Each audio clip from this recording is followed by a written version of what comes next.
We love you. You're not alone. When is Austin's father going to say his son's bullying was wrong? They want to paint Carmelo as a gangster and his son as an angel and ignore... He stabbed somebody in the chest with a knife. What are we doing here? This baby was bullied and defending himself, praying for you and your family. It's been found in the past the kid had violent tendencies and got into fights. By the way, you were 100% right. Wait a minute. While here at Centennial, students shocked about what happened, that one of their classmates could be charged with such a serious offense. One girl that we spoke with knew Anthony pretty well, that she says, and told us this. I'm in shock because it's like, I wouldn't expect that from him. I only know him fighting and stuff, like, you know, but to take someone's life is just like a different level.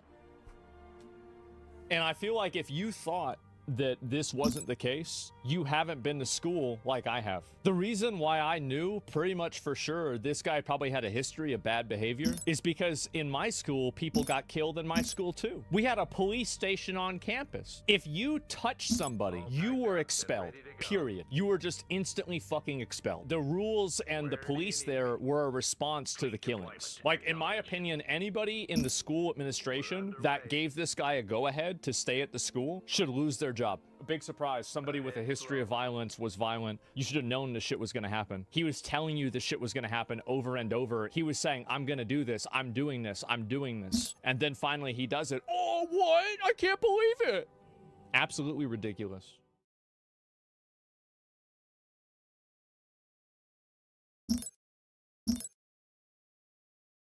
Asmon's take was right. Well, of course. Asmon's take was right once again. Senator presents data that shows that white women are the ones that benefit from DEI and not black people. I know what I believe DEI is, and I believe, truthfully, it is simply a way the left is using the minority community, the black community, to get their agenda in.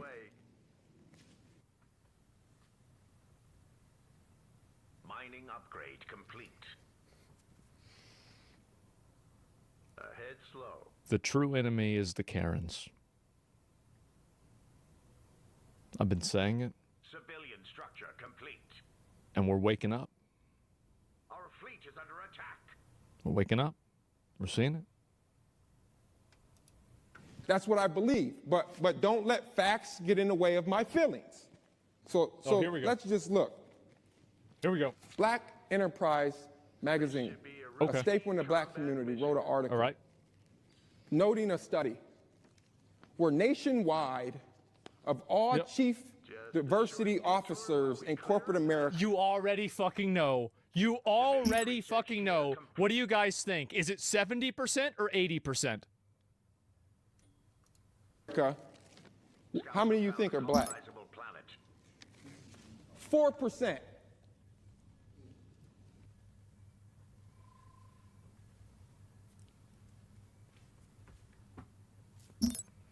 That's crazy. Damn, I thought it was gonna be like how many people were like white or something like that were owning it. Like, that's what it was. I thought, yeah, that's what I thought he was gonna go with. But 4%, yeah. I would have said 10. I would have said 10. 78% white. Well, let's look at. I said 70 to 80%.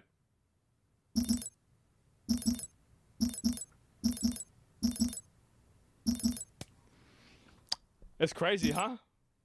Damn. Yeah, how about that? The actual study that it cites. Right? You can come and see it by Zipper, looking at these professions. 76.1% white. How did you know? Everybody knows it. Everybody knows it. You don't need to I don't need a graph. Everybody just knows this. We all know. Everybody knows. It's common sense. 76.1% white, 3.8% black. Well, let's keep going. Wow. In 2011, 3.78% of all chief diversity officers in the United States were black. 10 years later, in 2021, the time of this study, 3.78% were black. So after 10 years, it increased it by 0.07%.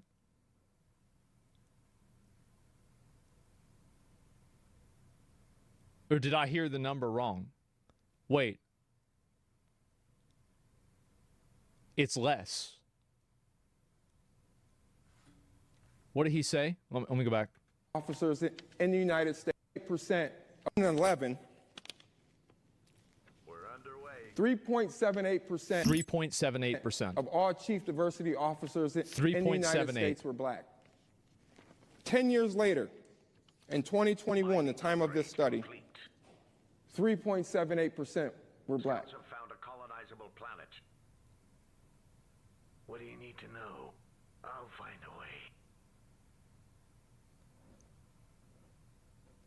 Where do you need me? Civilian structure complete.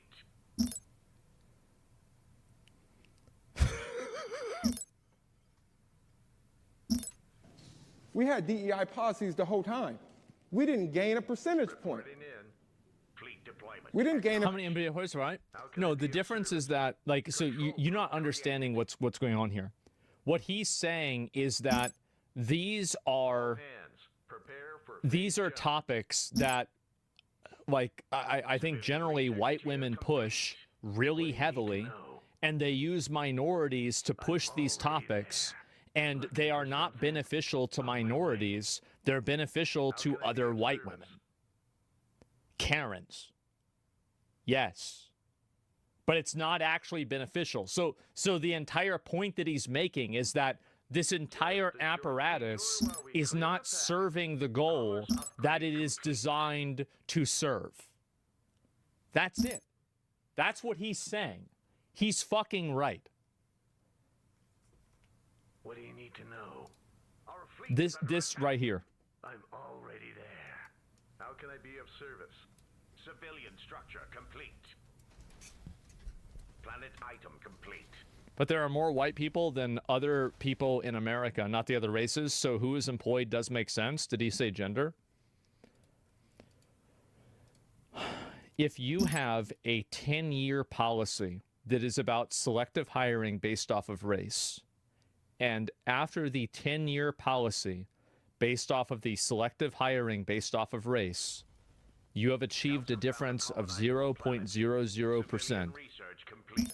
I think you can make the argument that the policy is not effective. It didn't work. Why is woke beneficial to Karens? Because they categorize themselves as oppressed groups, and then they find ways to advantage themselves at the expense of other people. Even though, like, being an upper middle class, like, female in America is probably one of the most privileged groups that has ever existed in the history of humanity. Percentage point, but during that same time, white women gained more in that same study. How do we know?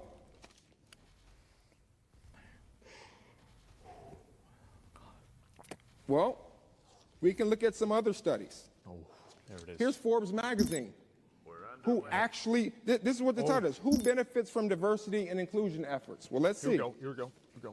It's cited, according to another McKinsey study, white women hold nearly 19% of all C-suite positions. Civilian research complete. While racial and ethnic minority women hold only 4%. Overall, white women have benefited disproportionately from corporate DEI policies. Let's find some telemetry here. Give me 1 second. Let me go ahead. I got to pull up a graph and show you guys. You're not going to like this. You're actually going to like this a lot. Give me a minute. I got to find it. Reporting in. Ahead slow.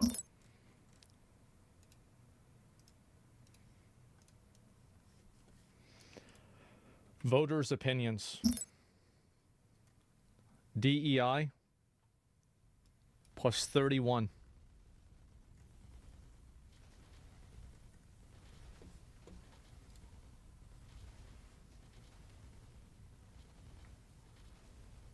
I'm just saying it. Nobody wants to say it. Prepare for phase jump. That's what it is. Hold tight. This'll only take a How does it feel to have this kind of validation? Honestly, it's upsetting. I never wanted to be this right. I never wanted this. mining upgrade complete. This is just, it kind of just got put on me, honestly. Like, I didn't even want to, yeah, I didn't even want to be right. Scouts have found Like, let me go, sorry, it got reset. I'm an idiot. I hit the wrong thing. Let me go back, I'll find it again. Where'd it go? That's some bullshit. Where'd it go? a sound plan. Where'd it go?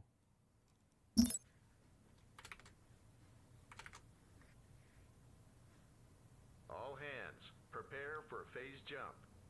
Up? I passed it? Sorry, I'm an idiot. Go back? Civilian research complete. No, I don't think that... I feel like I would have seen it. I'm a fucking moron. Give me a minute. Let me just do it this way. History? No, the history won't work because I was on the base page and I didn't open up the specific term. See, they're trying to shut it down because they don't want. There it is. I know professions. 76.1% white, 3.8% black. Well, let's keep going. 2-minute mark. We didn't gain a percentage point. How can I be of service? We didn't gain a percentage point, but during that same time, white women gained more in that same study. How do we know? Well, we can look at some other studies. Here's Forbes magazine. Who actually, this is what the title is, who benefits from diversity and inclusion efforts? Well, let's see. It's cited, Commerce upgrade according to another McKinsey study, white women hold nearly 19% of all C-suite positions, while racial and ethnic minority women hold only 4%. Overall, white women have benefited disproportionately from corporate DEI policies. Don't let facts get in the way of your feelings. Oh. Let's look at Crimson, Harvard University. When we were studying diversity, equity, and inclusion in administration and the admissions process at universities, Civilian research. they went and asked white students whether or not they supported DEI. Overwhelmingly, they said yes. But let's see why. White students at elite universities tend to view affirmative action favorably, most often because they believe diversity benefits them personally. Reporting in. Let the bidding commence. Scouts have found a colonizable planet. I haven't felt this good since I watched Tower 1's video of that molten core raid. Like, that's the last time I felt this good. According to the study published in the Harvard Graduate School of Education by Professor Natasha Warrico. Warrico interviewed almost 100 white students at Harvard, Brown, and Oxford. To be fair, small sample size, but it's okay.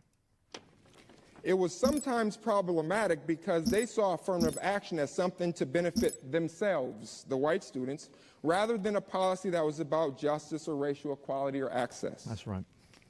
Her research also demonstrated that white students typically believe they want admission to their respective schools based on merit alone. By contrast, many white undergraduates said they believe black and Latino.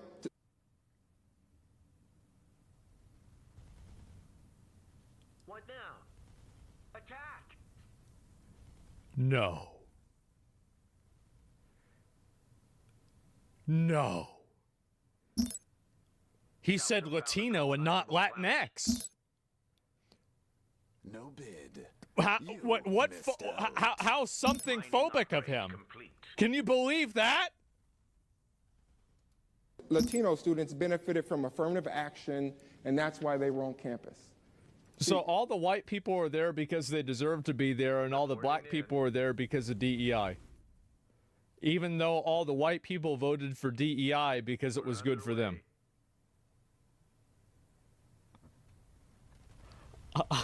Yeah. Okay.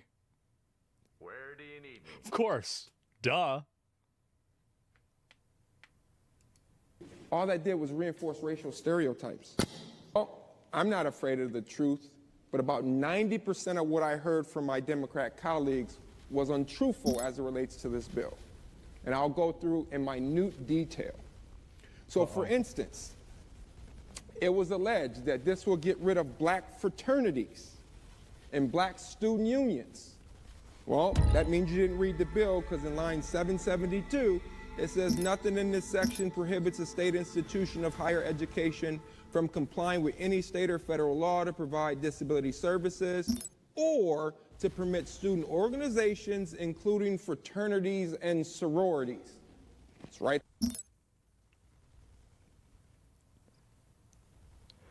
I love how, by the way, even at the highest levels of government, everybody's fucking retarded.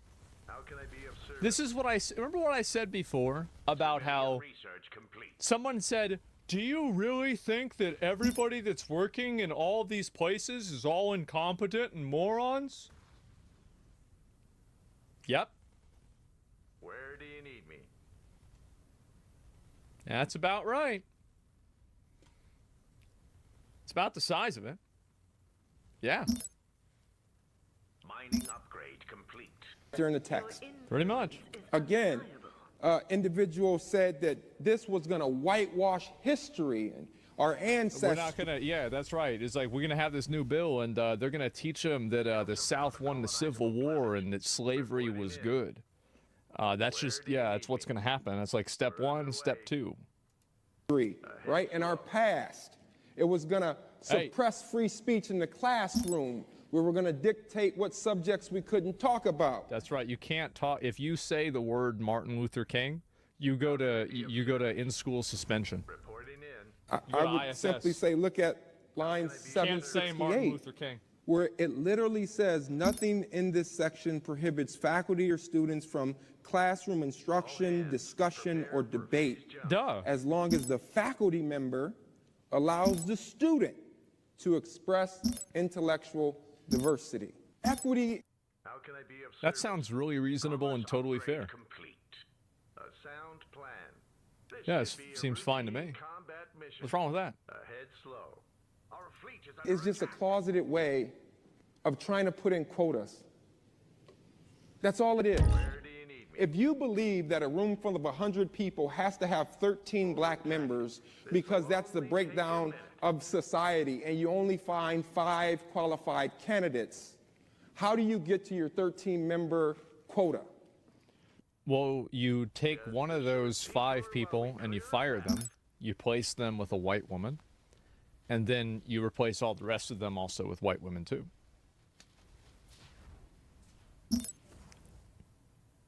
A new Obviously. colony has been founded. How can I be of service? You have to drop the standard in order to get more minorities in the room.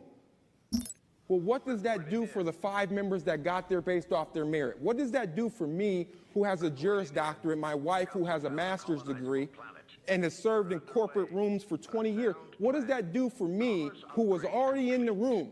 How can I be What of happens is the other 87 members look at all of us as though the reason we're present is because of the DEI policies. You diminish. And that's also from Harvard. He's talking about a study from 100 people from Brown, Harvard, and Yale. So, like, these are supposed to be the people that are smart.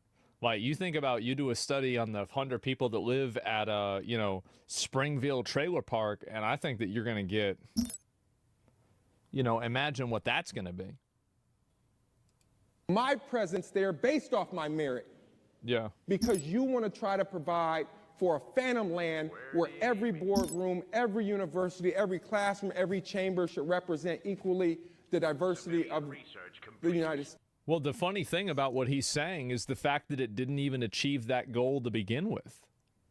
So, like, it's not even that you're getting people in there without merit. They never even get in there to begin with. So he probably pissed. Yeah, it failed. It didn't work. And so, yeah, no, this one is so true, though. I instantly question a doctor who's non-white or Asian because of this. I mean, I'm not about that, but like, it's crazy because I've heard that from like 7 different people. I have. Like, I don't think about it that way, but there's a lot of people like it's problematic. It is. It's very problematic. It's actually racist. That's why I don't think like that. I'm not like I know some people. This is disappointing. I apologize. I'm not a big racist. I'm just not. I got a lot of jokes, but they're jokes. That's it. You know, like that's about it. And what Truth Bomb? Yeah, I know. I know. I hate to let y'all down, but I'm just telling you that. Yeah. That's just say, give me my sub back. You're not even sub, bitch. Shut the fuck up. Brace for combat.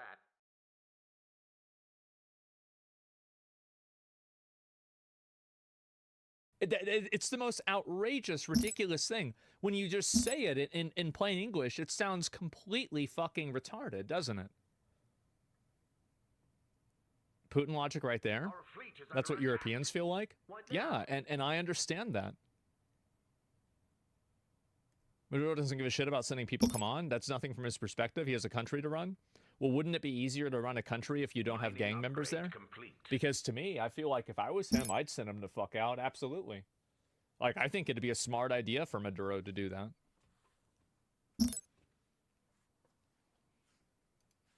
Back to America. You know how many crimes that they would have perpetrated had President Trump not won the election and led the charge, but Tom Homan, the executor of these plans to get rid of these people right away. So I just think overall, it's a great message. This is what they keep telling me. Like Henry Quayle was the first to say it. It is so valuable to show the world the video of people being turned around. Don't just tell me numbers. Show people. That's exactly right. Yeah, they need to post more videos like this because one thing that makes people enthusiastic is to feel like they're winning.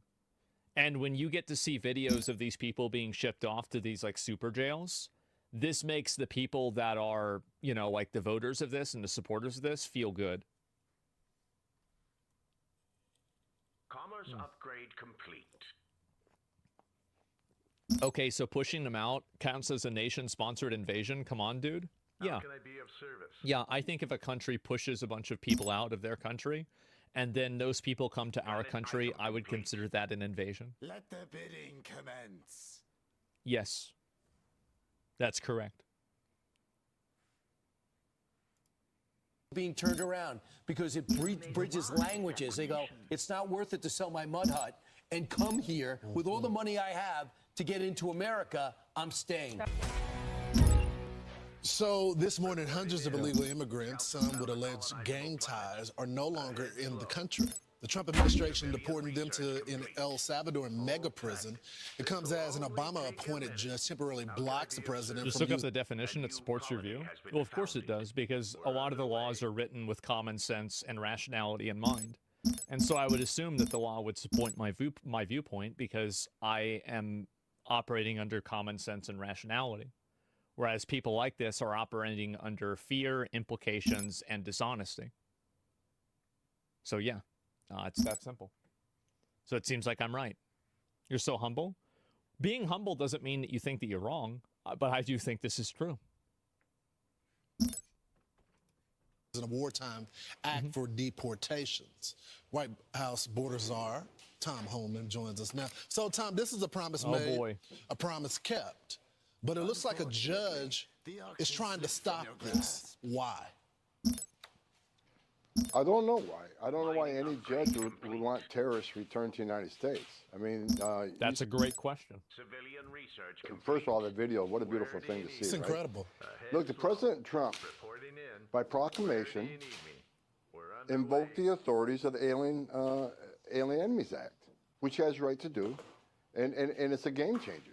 And we removed over 200 violent criminals from the United States, just not TDA, but also MS-13. The actions of President Trump made this country safer. Every criminal alien, I don't know what that every noise is criminal either. public safety threat and national security threat removed from this country makes this country safer. That's what the American voters voted for. That's their mandate to the president. The president's keeping his promise. This President Trump's a game changer. The Alien Enemies Act hasn't been used in a long time. And when I watched the video and I was involved this week in this whole movement, there's an extraordinary thing what the President Trump is doing to keep his promise. Have found a colonizable planet. Civilian structure complete. How can I be of service? What, do they film this in a basketball court? Listen to this. I was involved this week in this whole movement. There's an extraordinary thing what the President Trump is doing to keep his they playing basketball behind him.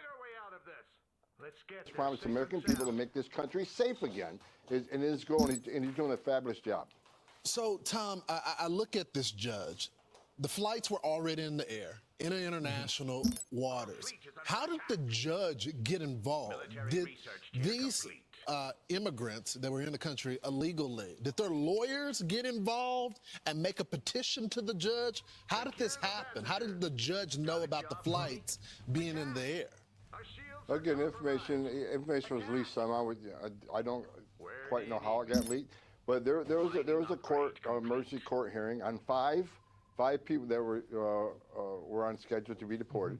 The judge had a written order that said these 5 people can't be removed right now. It wasn't until this flight was already in international waters, heading down to El Salvador, that the judge made some comment about returning the flight. We're already in international waters. We're outside the borders of the United States. I'm the border czar. Once you're outside the border, you know, it is what it is. But they're in international waters, already on the way south, close to landing. You know what? We did what we had to do. Remove terrorists, significant public safety threats from the United States by the order of the proclamation by the President of the United States. We did the right thing. Tom, you say that it was 5 that were on there where this emergency hearing was coming. So why is the judge asking for the entire flight to be returned? Your guess is as good as mine, Lawrence. You know, you got some radical judge who makes a decision. That's a good question. That just defies logic. I mean, who in the right mind, whether you're a judge or not, wants known public... TDA, a recognized terrorist organization, sent here by the Maduro regime to create havoc, to unsettle the United States through the use of fentanyl to kill thousands of Americans, violence to American citizens, raping and murdering young women in this country. They are enemies of this country, and President Trump treated them as enemies, and we did exactly what we should have done. Again, President Trump is going to make this country safe again. He's going to do it one illegal alien at a time. And this weekend, we did 261. So Tom, what's next? Because they got to get rid of more of them. I mean, there's a lot more than 200 of these people here. Yeah, they got to get rid of way more of them. I'm getting a little worried about the manpower. These guys they have to be tired. You got 30 guys in the stack going on different busts every single day. Honestly, I bet they probably have record recruitment numbers. Because I bet this is the way that a lot of people would want it to be, and I bet they have a ton of people signing up and that are super enthusiastic about doing this. Because, like, at least as like I'm 34, right? And so for my whole life, this has been like a frustration with a lot of people. Hard and dangerous job? Yeah, it is. You're going to run out of money. It doesn't look like you're getting support from the Democrats on this. You're going against the judges now. What's next? Another flight. Another flight every day. Another flight. Oh, jeez. What's next? Another one. Civilian structure complete. Oh God. Yep, I guess so, right? The teams are going to be out there every day. Every day, the men and women of ICE are going to be in the neighborhoods of this nation, arresting criminal, illegal alien, public safety threats, and national security threats. Lawrence, you're not going to stop us. We made a promise to the American people. The President Trump has made a promise to the American people. We're going to make this country safe again. I wake up every morning loving my job because I work for the greatest president in the history of my life, and we're going to make this country safe again. I'm proud to be a part of this administration. We're not stopping. I don't care what the judges think. I don't care what the left thinks. We're coming. Yeah. Jesus I just Christ. love seeing you going through these protesters just crunching on the apple as their liberal tears just flood the hallway. Tom Homan, thanks so much for joining the program. I'm Steve Ducey. Man, I'm Brian. That's nuts. I agree, but unfortunately, good, hardworking non-citizens who have been here for decades will also get deported. Well, they should have tried to become citizens rather than just coming over here illegally. I mean, it's pretty simple, right? I mean, like, yeah, I'm sure, like, and there's a spectrum, right? Like, those people, like, realistically, I'm going to be honest, okay? And I think that we can all be honest about this. They're probably never going to get to all of them. You know it, I know it, everybody knows it. Now, should they? Yeah, they should. But realistically, they're probably not. Like, it's just, like, at a certain point, the payoff for it decreases, and it's not worth doing. Some will slip through the cracks. Yeah, sure, exactly. And absolutely, imagine how fast ICE would be funded if they took public donations. Yeah, probably, right? And what's this here? Green card holders are considered permanent residents and are here illegally. Well, we're not talking about that. We're talking about something else. But yeah. And was he actually smiling? Maybe a little bit, right? White ethics is just emotional manipulation. I don't know if you know this, but like your link is just being deleted repeatedly. So every time that you post a link into my chat, it gets immediately deleted. And I'll ban you because you're just not listening. Like one of the only rules in chat is to not spam. And you just keep typing the same thing to look at a video. It's annoying behavior. And I understand that you might want me to watch it and you think it's important. But the reality is that if I did that with every video, it would be extremely fucking annoying. Like, so yeah, you can type it a couple of times, but after that, that's enough. And so, yeah, a lot of people just don't really get that. But yeah, I think this is what's going to happen. Judges going against Constitution be jailed too? Yeah, maybe, right? And so they're going to, not only are they not going to do it, but they're going to impeach the judge as well.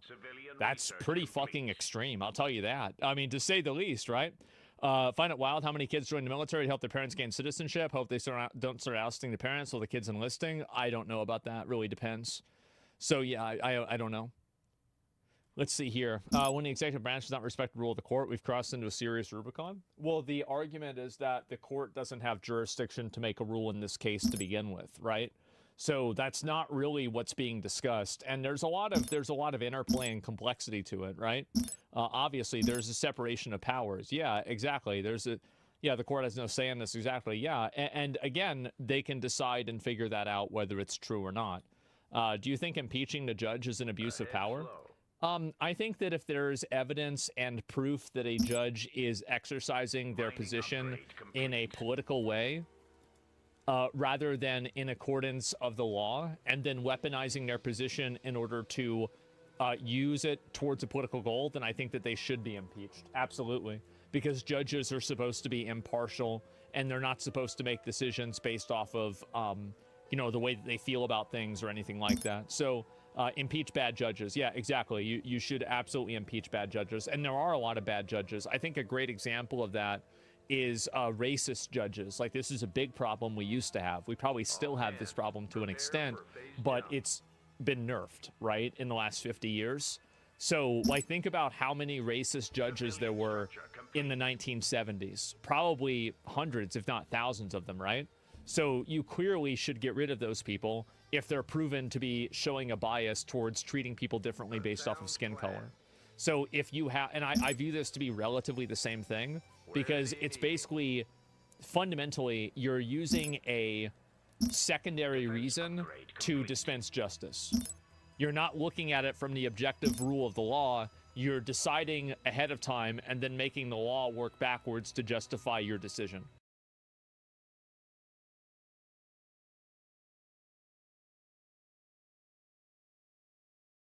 Democrats passionately arguing for the return of Venezuelan gang members to spite Trump. Average Americans want these people removed. And this is another 80-20 issue. So if you find yourself in the position of trying to justify why these people shouldn't be kicked out, you're going to lose. You have signed up to lose. That's it. You've signed up to be a loser. Bro's rushing with a sniper scope? Yeah, I mean, bro, like, if you're going to go in first, you're going to try to rush B or 301 with an op? Come on. It's embarrassing. Okay, at least he waits.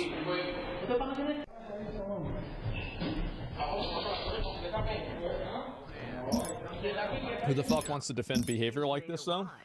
Well, apparently a judge blocked the blocked this from happening. Trump ignored the judge and sent him back. Check out the El Salvador president tweet about it. Today? Wait, what? How can I be of service? Reporting in. Ahead slow. Wait, so we sent him anyway? Going in. Secure the passengers. Planet item complete. Our fleet. Where do you need me? He didn't even give a fuck. So, today, the first 238 members of the Venezuelan criminal organization, Tren de Aragua, arrived in our country. They were immediately transferred to CCOT, the Terrorism Confinement Center, for a period of 1 year that is renewable. The United States will pay a very low fee for them, but a high one for us. Over time, these actions, combined with the production of already being... So El Salvador is like... They're like the prison. They're like the new Australia, basically. He responded to the judge and said, too late, is it? Yeah, I'll watch the video. Over time, these actions, combined with the production of already being generated of 40,000 inmates engaged in various workshops and labor under the zero idleness... So Trump is sending these illegals over to El Salvador to make them fucking slaves. Just put them in work camps. Oh my God. And this will help our prison system become self-sustainable. As of today, it costs $200 million a year. So they're trying to make them work to, oh my God. On this occasion, the U.S. has also sent us 23 MS-13 members wanted by Salvadoran justice, including 2 ringleaders. One of them is a member of the criminal organization's highest structure. This will help us finalize intelligence gathering and go after the last remnants of MS-13, including its former and new members, money, drugs, weapons, hideouts, collaborators, and sponsors. As always, we continue advancing in the fight against organized crime, but this time we are also helping our allies, making our prison system self-sustainable and obtaining vital intelligence to make our country an even safer place, all in a single action. May God bless El Salvador, and may God bless the United States. This is crazy because, like, back whenever, like, even 10 years ago, before this guy took over, like, the country that I would use as an example of a dangerous place was El Salvador. I would be like, oh yeah, like, oh, dangerous places in South America, El Salvador, right? It was a PvP server. This guy totally rewrote the rules. He did. And by the way, just keep in mind, we just got done, I want y'all to just look at this. Give me a minute.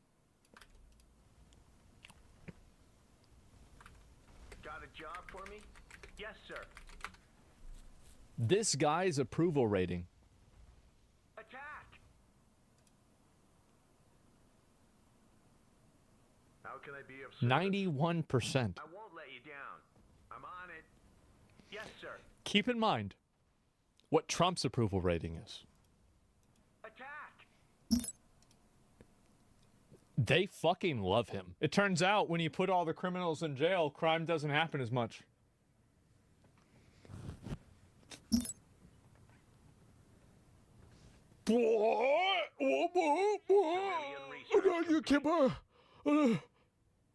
Duh. What if they're not all criminals? Oh, I bet they're not. I bet there's probably some innocent people in there for sure. Yeah. Yeah, it's just what happens. So you look at it like this. There's innocent people that get put in jail, and there's innocent people that get hurt by crime. You will always have collateral damage. Trying to use that as an excuse to do nothing, that's emotional reasoning. Of course you're going to hurt people that are innocent. Of course. Does that mean you just don't do anything? It's opportunity cost. Yeah, you got to crack a few eggs. That's the case in every country. Yeah, it's retardation. Yeah. We do the same thing, by the way. Do you think every single person in jail here is supposed to be in jail? Fuck no, they're not. Every single jail has people that are in the jail that shouldn't be there. This isn't some kind of like, yeah, this is, it's just emotional reasoning. Of course you're going to have bad things like that. You honestly sound insane. The reason why I sound insane is I say the truth without being apologetic. The fact is that people like to talk around negative side effects to pretend like they don't exist. I don't. I won't let you down. Yeah, it's gonna. There will be innocent people that'll be negatively affected. Absolutely. Attack. Yep, that's right. And it like Stalin. No, not like Stalin. Stalin murdered a bunch of his own people. No, not like Stalin. Not like Stalin. Not really like Stalin at all, really. This is it. Doesn't sound insane. Yeah, and the thing is that people are so afraid of just kind of accepting this reality that they're willing to contort themselves into positions like supporting this stuff. That's the dumbest comparison. Yeah, it's just stupid. And anyway, yeah, we have people in prison here that shouldn't be here, and we have people that are out of prison that shouldn't be out of prison. That's the reality. Of course, that's what happens. So, yeah, that's absolutely what's going to happen. 100%. Stalin's responsible for killing more than 20 million of his people? Well, he's an asshole. Yeah, people don't like him. He had a great mustache, though. He did. But that was about it. Anyway, so false imprisonment is 2 to 5%. But not imprisoning anyone affects 100% of people. Well, what I'm saying is that, so a lot of people have problems with, effectively, there's a lot of like moral and ethical issues that are trolley problems, where you're effectively choosing who you're going to hurt. And I embrace this. Like, I'm not a very emotional person. So I just look at it from like, how can we do the most good for the most people? And that's it. I just think about it like that. But if you are weak on crime, you hurt more people that are innocent people. And if you're tough on crime, there are some cases where innocent people get put in jail. That's the truth. That you do one or the other. This should be a routine combat mission. Exotic And you've got to pull the lever. by our survey teams. Survey teams have found Utilitarian ethics can be tricky sometimes. Of course they can be. have been located by our survey teams. But yeah, that's the way that I see it. The most good for the most people. Yep, exactly. Police states suck, though. It's not a police state. Don't commit crime. Anyway, so I just wanted to explain that. And I have no problem talking about it in plain English. A lot of people don't want to do that because it doesn't sound good. I don't worry about sounding good, okay?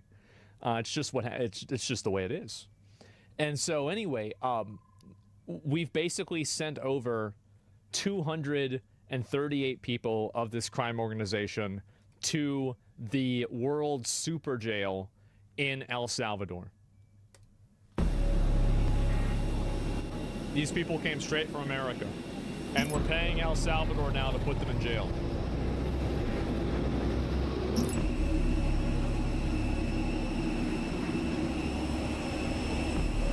That's right. Oh.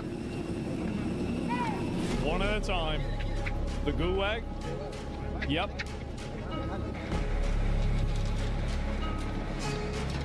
See ya.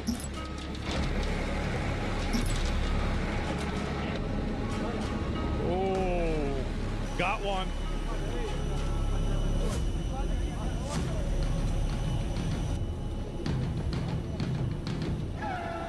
Oh. Keep his face down. He can't even see anything. Yep. Wow. Man. And by the way, this prison, I'll show y'all a video of this prison. Like, this shit is no joke. Welcome home. Yep.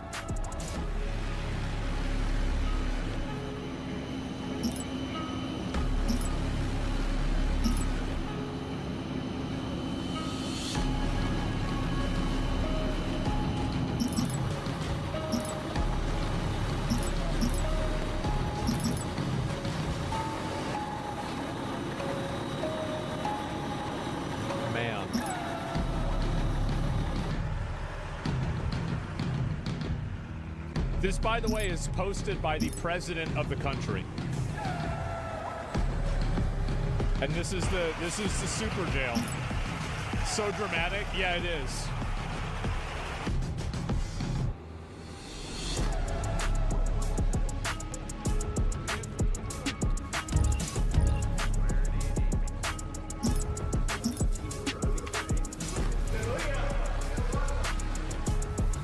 Jesus.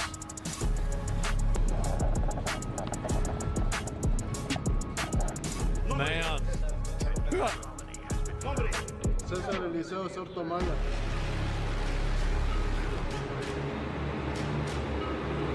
Is this Serbia? No. It's El Salvador. They had it good? Yeah.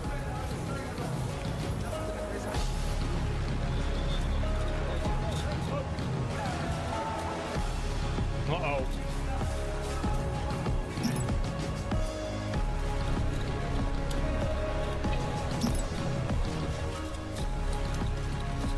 Fucking savage.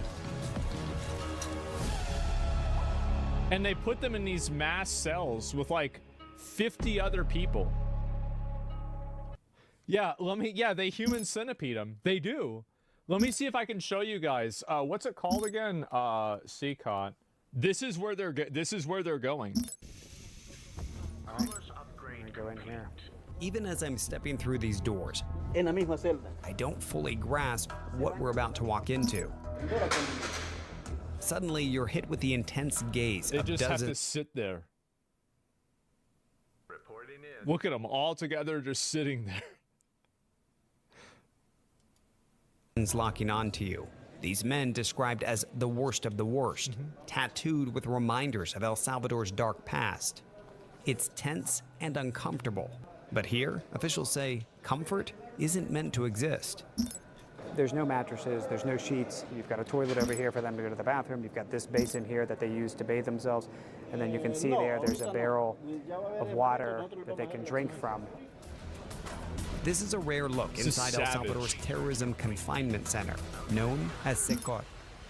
And he says there's always somebody standing here. Yeah, like y'all understand. Like, you get sent here, you're done. This is a negative 5-star hotel. Yeah.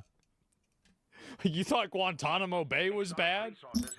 In front of the cells. And then if you look up, there's another corridor with more security personnel. Yep. Luz 24 horas. 24/7 light. The prison sits like an isolated fortress, nestled in mountainous terrain, about an hour-and-a-half drive from the capital. Even with government officials on board with us, we're stopped a mile out. Damn.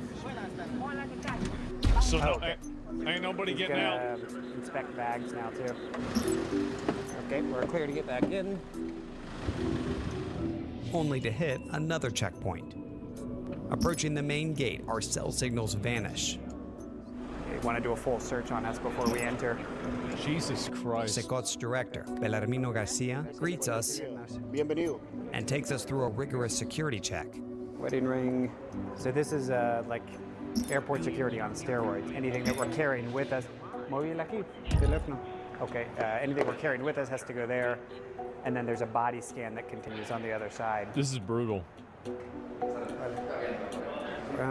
Okay, shoes off. This one back on. Why do the prison guards wear masks? Probably so people can't retaliate against them or figure out who they are or try to figure out like which guard is going to do one thing.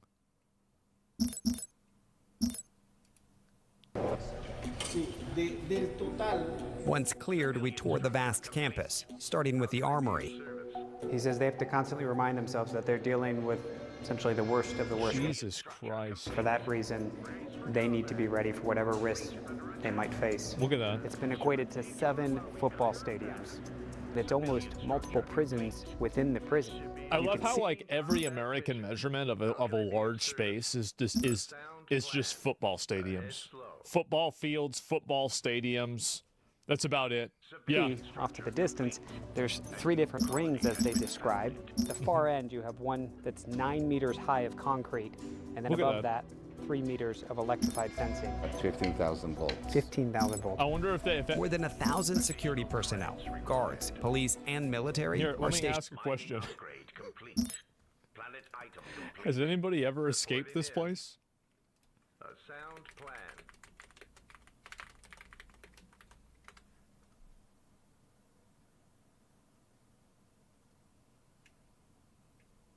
No.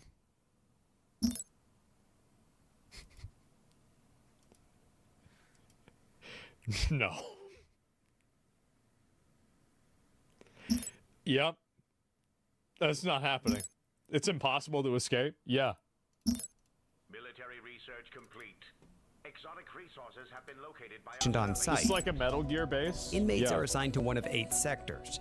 The director tells me the inmates, once they're inside one of these sectors, they never leave. Everything is done within, including doctors, as well as legal visits or court hearings. Each sector holds more than 24 large cells. Roughly 80 inmates per cell, but it can fluctuate. Most bear the markings of the gangs that held this nation hostage for decades, committing brutal acts of violence. You gotta kill people, you gotta rob, you gotta do what you gotta do to survive. You have to do those things. Yeah, you gotta do that. And if you didn't do those things, you wouldn't. You wouldn't be a gangbanger. We meet 41-year-old Marvin Vasquez, shackled and heavily guarded. What gang were you part of? MS-13. And do you have any gang affiliations? Yeah, I'm tattooed up. What is this? Crazy criminal. Say crazy criminals. Yeah, I made this clique in 2011. You made the clique? Yeah. You were a gang leader? Yeah. What is it like to live here? It's probably not a hotel 5-star, but... You gotta respect the guy who has a sense of humor who has to live in this fucking place. Probably not yet. They give you the 3 times of food. They give you some programs. You go to do exercise. Some church or religion programs too. But that's limited to just 30 minutes a day. The other 23 and a half hours, they're kept in the inside box and locked up. I've seen hamster cages that have more space than that. I've seen like rat experiments that have more space than that. Inmates who get violent with other prisoners or guards. Uh-oh. Go in the box. We're gonna close the door. I just want to get a sense of... Wow. Solitary confinement awaits. The only light you get is through this hole. Jesus Christ. Here for 15 days, potentially. All right, I'm ready to get out. Man. Critics point specifically to the prison's strict control and isolation of inmates, calling it a violation of human rights. Yeah, probably. The director brought up that a lot of folks will raise concerns from a human rights perspective and an abuse of human rights, that he's calm hearing that because he sees it day to day, the process they go through to maintain, as he sees it, proper punishment. While you're cut off, don't give a shit. Yeah. From society here, whispers of life on the outside make their way in. I've heard about it, that it's a new El Salvador, it looks different. That new El Salvador has emerged under President Nayib Bukele, who took office in 2019 and declared a controversial state of emergency more than 2 years ago. It sparked an aggressive crackdown on crime. Yeah, basically what this guy did is as soon as he got the office, he just literally mobilized the military to just go in and get all of the gang members. The item is Yep. ready. Just go get them. Martial law? Yep. We see that firsthand as some 2,500 police and soldiers deploy into one neighborhood. He's going to go on through the night for however long it takes for them to root out any suspected criminal elements.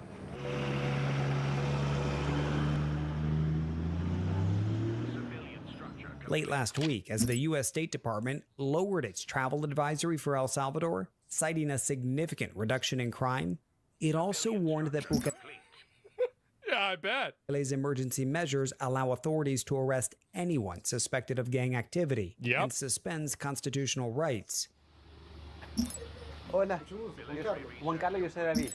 Juan Carlos tells me he was wrongfully held for 5 months at a lower security prison earlier this year. He says the poor conditions led to an infection in his leg. Yep. He said he was lumped in and assumed to be part of a gang. And he said in part because of how he looked, he had long hair. He said he had a long beard. And he says he has tattoos, but he points out that for him, these are just artistic expressions. They have nothing to do with being part of a gang. And this is what happens, right? Is that mistakes like this do happen. It does. That's not good. Yeah, no, it's not. Mistakes happen. Yep. Administration has acknowledged that innocent people have been swept up in the crackdown, and they say more than 7,000 have already been released. They see it as collateral damage. And they should. That's the right decision to make. Even though it does it and it hurts innocent people, it's better for the greater good, and it's better for most people. It happens in every country. It's worth it. Yeah, it is. Like, it is.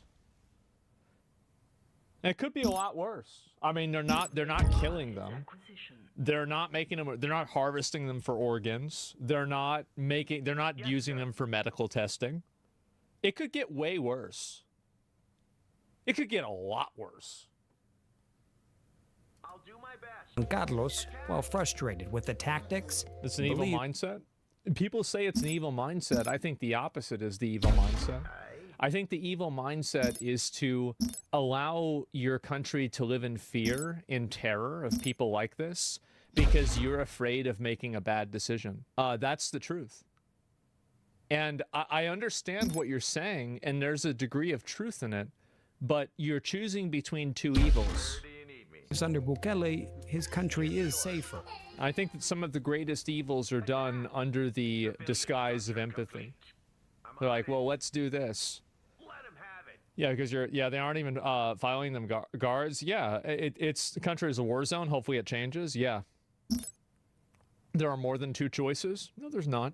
Civilian structure no. complete. You either go in one direction or another. How can I be of There's no perfect solution. There never will be.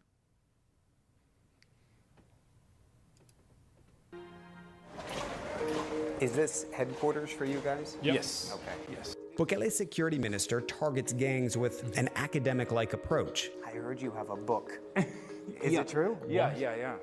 And this is a book that has the markings of gang members. All the markings. Oh, no. The minister compiling his findings from his nearly 30 years in law enforcement to help interpret gang symbols.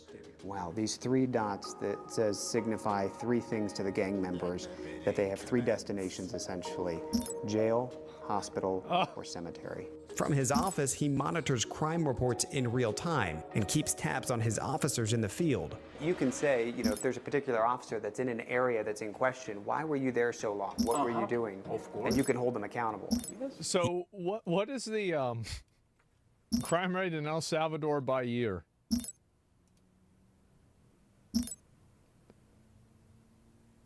Times of war are upon us.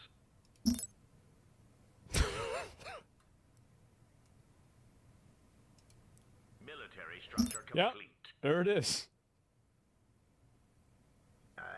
Man. Problem solved? Yeah. Even since the program they've built has started to incorporate AI, which can tell them where you have to put your police officer. Brock yet is going to most we put you meet in seem jail. unfazed by the added show of force. ¿Te sientes seguro? I asked him, I said, how do you feel with all these soldiers? I mean, there's a couple of dozen just even right outside his door. And he said, no, I feel safe. You missed out. Man. I sat next to Jorge Moran on my flight in. His family fled El Salvador's civil war when he was 3. Just coming to the airport, you feel the sense of like safety, Do you feel it in the U.S.? No. You don't? No. And you live in Indiana? Yes, sir. Jorge fully supports President Bukele, as do most arriving passengers, it seems. And folks are actually stopping to get their pictures taken between President Bukele and First Lady. Man. Under Bukele's state of emergency, law enforcement have arrested more than 81,000 people. El Salvador now has one of the world's highest incarceration rates. Most end up in facilities like these. See, yep. They can work to reduce their sentences. See, this is what they're gonna do. And so we send them over to this place, and then they're fixing cars and doing work, and that way we don't have to pay for it. They make the money back. Slave labor winning? Hey. Shouldn't have been in the gang. The most hardened criminals, though, brought to Secot, where inside a life sentence awaits. We did bad things, we pay it the rough way, doing time. And yet for many on the outside, the prison, now a symbol of newfound freedom, the new El Salvador, as they see it. That's crazy. Not slave criminal labor? Yep, that's right. That's right. And so that's it. And so basically, we probably can't send American citizens over there. But if somebody not supposed to be here and you're causing trouble, maybe you just go to super jail. Yeah. Yeah, maybe you go to super jail. That's it. And better get your ass out now. Yeah, exactly, right? And that's what it is. It saves us money. Yeah, it does. And maybe you should download the app. Yeah, stop doing it. Choose your path wide. They're going to need a bigger jail. Probably not. I mean, honestly, surprisingly good video from CNN. Yeah, absolutely. Would you be supportive sending them there instead of the death penalty? I don't know. Like, I mean, if we could make more money off of them by sending them over there. Like, I mean, because the thing is with the death penalty, like, I ideologically am totally okay with the death penalty. But it costs a lot of money to do that because there's a lot of due process that's involved with killing somebody. So it's a lot easier to put somebody in jail. So the only reason why I'm against the death penalty is because it costs more money than putting them in jail for life. If it was cheaper to just shoot them, and I think that you need to have the due process, right? You need to have the due process. Because if you don't, then you're just shooting people randomly. So, like, if we can get them into jail and make a bunch of money off of them, I feel like that's way better than just shooting them. That's 1,000 times better. And so, yeah, bullets are expensive. No, well, no, it's about the process of deciding whether you're going to shoot the bullet. That's the difference. Humans are a resource? Yeah, it's a resource. I agree ideologically, but if we risk even one innocent life to death and it's not worth it, I disagree. That doesn't bother me. I mean, really, there's going to be victims in everything, and you're going to have mistakes. Like, is it really that much different if you're putting a person in jail for life versus if you're, killing them? Not really. I mean, like, I feel like, again, and that's why you have the due process. Yeah, again, with the utopian bullshit, yeah, it's not how the world works, right? And so, there's a huge difference? No, I don't think so. Personally, I don't. And so, yeah, you're retarded? Oh, people don't like that. Yeah, because people that are in for life fought for their freedom because they were innocent quite a few times. Oh, yeah, well, that's why, and again, that's the reason why the amount of, like, checks and things for whether somebody gets the death penalty are extremely high. And that's why I said I support the amount of due process that it has. Because the amount of due process makes sure that, basically beyond a shadow of a doubt, that it's not going to be a random person, right? It's going to be a person who's actually guilty. And so that's the difference. So I support the due process. That's why I'm against the death penalty. I'm against the death penalty from a utilitarian perspective. Morally, I'm not. But utilitarian, like it's not an effective use of money. Right? And that's it. And so in practice, I don't support it at all. So, yeah. Okay, so you're saying it's necessary because necessary than just? Yeah, sure. I thought the plane got turned around, or is that a different one? Apparently, they said too late. Yep, they're already there. And so, as far as I know, it doesn't really matter. Yeah, that's it.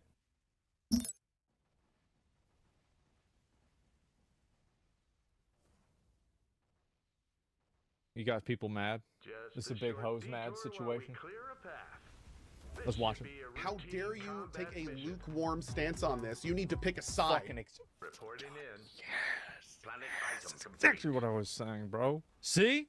listen to both sides. Most of the time, both sides are wrong. How the hell did this make it True. out of our company? So I'm not really sure what to think anymore. I managed to make everyone angry with what I did with ACS. Nobody's happy. How did you do that? He's not playing more of this game. That's all you need to know. A game that you didn't expect to finish is not okay. It's bad. It's fine. Proceeds to not finish it. Come on. The way he said it's fine is disappointed. Yep. What'd you do? So I went into Assassin's Creed Shadows, Yeah. you know, as a lukewarm Assassin's Creed fan, and I went in specifically. I didn't do any sponsor streaming. Ubisoft has given up on me. They didn't even offer me a sponsor stream for it. And I went in for myself, and I said, okay, I want to see if this game is enough for me as somebody who is relatively tired of the AC franchise. I want to see if there was enough in there to bring me back. You know, maybe it's going to be another Black Flag. Maybe it'll get me back into Assassin's Creed. So I played it for a stream, and it was okay. And then the next day, I started another stream of it, and about halfway through it, you know, I felt like I was starting. That's not what happened. He's lying. Here's what happened. He was playing the game. Everything was fine. Somebody asked him to open up the store page. He opens up the store page, and he sees that a map hack is on the store page. After that, the vibe totally shifts. He randomly swims out to a ship. He climbs up to the top of the ship. He jumps down, kills himself, and quits the game. And he says, yep, guys, that's going to be about it. People are attacking Moist Critical, too, for not playing Shadows anymore because he said the game bored him. The item is ready. Get the vibe of it, and I was starting to realize that I didn't think it was really going to have what I wanted, and I turned off Assassin's Creed and started playing Rise of the Ronin. Now, what I did was I made a thoughts video. I said in that thoughts video. Well, that was your problem. Here's the deal. You have an opinion on I was like, here's the deal. I was like, the game is fine. It's not doing enough for me. Yeah. Like, you know, it's got a few problems here and there. I ran into a few bugs. Game is fine, but it did not pull me back in. And you know, there's a whole other discussion, like, can Ubisoft afford fine? But, you know, I was like, yeah, the game... Nope. As a matter of fact, they can't. Game's okay, game's fine, but it's not fine enough for me to want to play. Sure. I'm going to play Rise of the Ronin. I made a comment that I had not really been following the controversy with the historical stuff, but, like, I didn't really care personally. That doesn't really affect me, so, you know, whatever. I heard Ubi had made, like, maybe a claim about it, but I didn't really know too much. And I was like, okay. This is what normal people do. Normal people don't know about the Wikipedia editing history of this, like, white guy cosplaying as a Japanese historian that's being, like, we don't, like, not everybody has, like, fucking 7 levels of arcane esoteric knowledge about the period in time between 1580 and 1600 in feudal Japan, all right? Like, they're just like, oh, there's a black samurai? Oh, really? Okay, cool. That's it. That's fucking it. They're not going to know everything about this. The item is I'm going to move on and that's done. Not that everybody is a managed to Redditor. make every side angry. The people that like Assassin's Creed were yelling at me for not giving it a good enough thing of being a hater. The other side was telling me, like, how dare you take a lukewarm stance on this? You need to pick a side. Yeah. It's not fine what Ubisoft is doing. This is garbage. So they all got furious at me. Then there was a third group that was apparently, I said in the video. Like, by the way, this is completely my fault that he's getting harassed. It's totally my fault. I reacted to the video. Everybody knows that I am the genesis of everything bad that happens in video games. So if I am even remotely around, it's my fault that it happened. You know it. I know it. Everybody knows it. Not really sure what's going on, but I heard about the historical controversy. One thing I didn't know about the historical controversy was apparently, like, Ubisoft really came out saying we're going to try to make this historically accurate. Yeah. So kind of like with the PoE devs we've talked about in the past, like sometimes say, like, you should have just not said that and just done your own thing, because then you set expectations. Yeah, like, true. That's what happened there. And I definitely did not realize it was to that degree. I looked into it a little bit more after seeing some of the comments on the video, and yeah, Ubi probably shouldn't have said any of that. Like, they they shouldn't have said it. If they had just said, like, we think this is a cool story, we're going to tell it our way, it would have been fine. True. kind of really shot themselves in the foot, like trying to do this historical angle, because all they did was set expectations that they're not going to be able to meet. Even with the canon mode, you're going to piss people off. So anyway, that's that. So by trying this game and then kind of like just being like, here's my honest opinion on it, I have made the entire internet angry. It happens. Here's the big thing, like, and people keep telling me like, pick a side, right? Like, we have wiped out an enemy colony. It's a fucking video game. What? It's a fucking video game. What, you thinking about this? What is wrong with you, bro? Like, it's politics now, I guess. Everything is like this. You always gotta have a side. The thing is that Head slow. So mining upgrade. I think that you can't tell people that they shouldn't be allowed to care, and you also can't tell people that they have to care. The problem is when you take your values and you force them on another person. If it's just you deciding what you want to do, that's okay. But the moment that you start making rules for other people, well, now we got an issue. And that's what's going on. Why are you being so diplomatic? All of this stuff. Yeah. I don't think people understand. I'm like one of the only streamers that didn't do a sponsor stream for it. Like they've already given up on me. I have no reason to appease anyone. I have no reason to pick a side. If I wanted to pick a side, I'd pick a side. But the point is that it is a fine game. It ran well. It's very pretty. Everything it was trying to do, it does. Like, you can't look at the game and not be like, it's running. Like, I played 10,000 plus games over my life. There's some really shitty games out there. Like, broken design, does not work. Maybe it's just too long. Maybe, you know, like there's thousands of reasons that games are just not good. The time I played this, I didn't really run into anything that makes me go, this is a bad game, outside of a few bugs, of course. I just didn't really run into anything that was like, I need to keep playing this. You know what I mean? Yeah. So it's like, people who are just like totally jumping on me for saying the game is fine. It's like, I don't People got mad at me too. They got mad whenever I said it was a 6. I thought it was like, okay, like I'm enjoying it, like it's fine. Like that tweet, like, let me see how I show you all this real quick.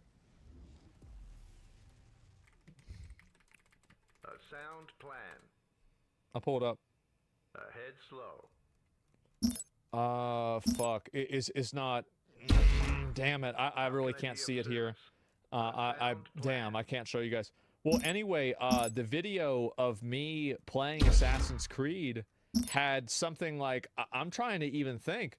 It had something like 4 or 5 million views. Like, and it's just people that are talking about the fact that this, yeah, it's nuts. People were going crazy about the fact that I said it was okay.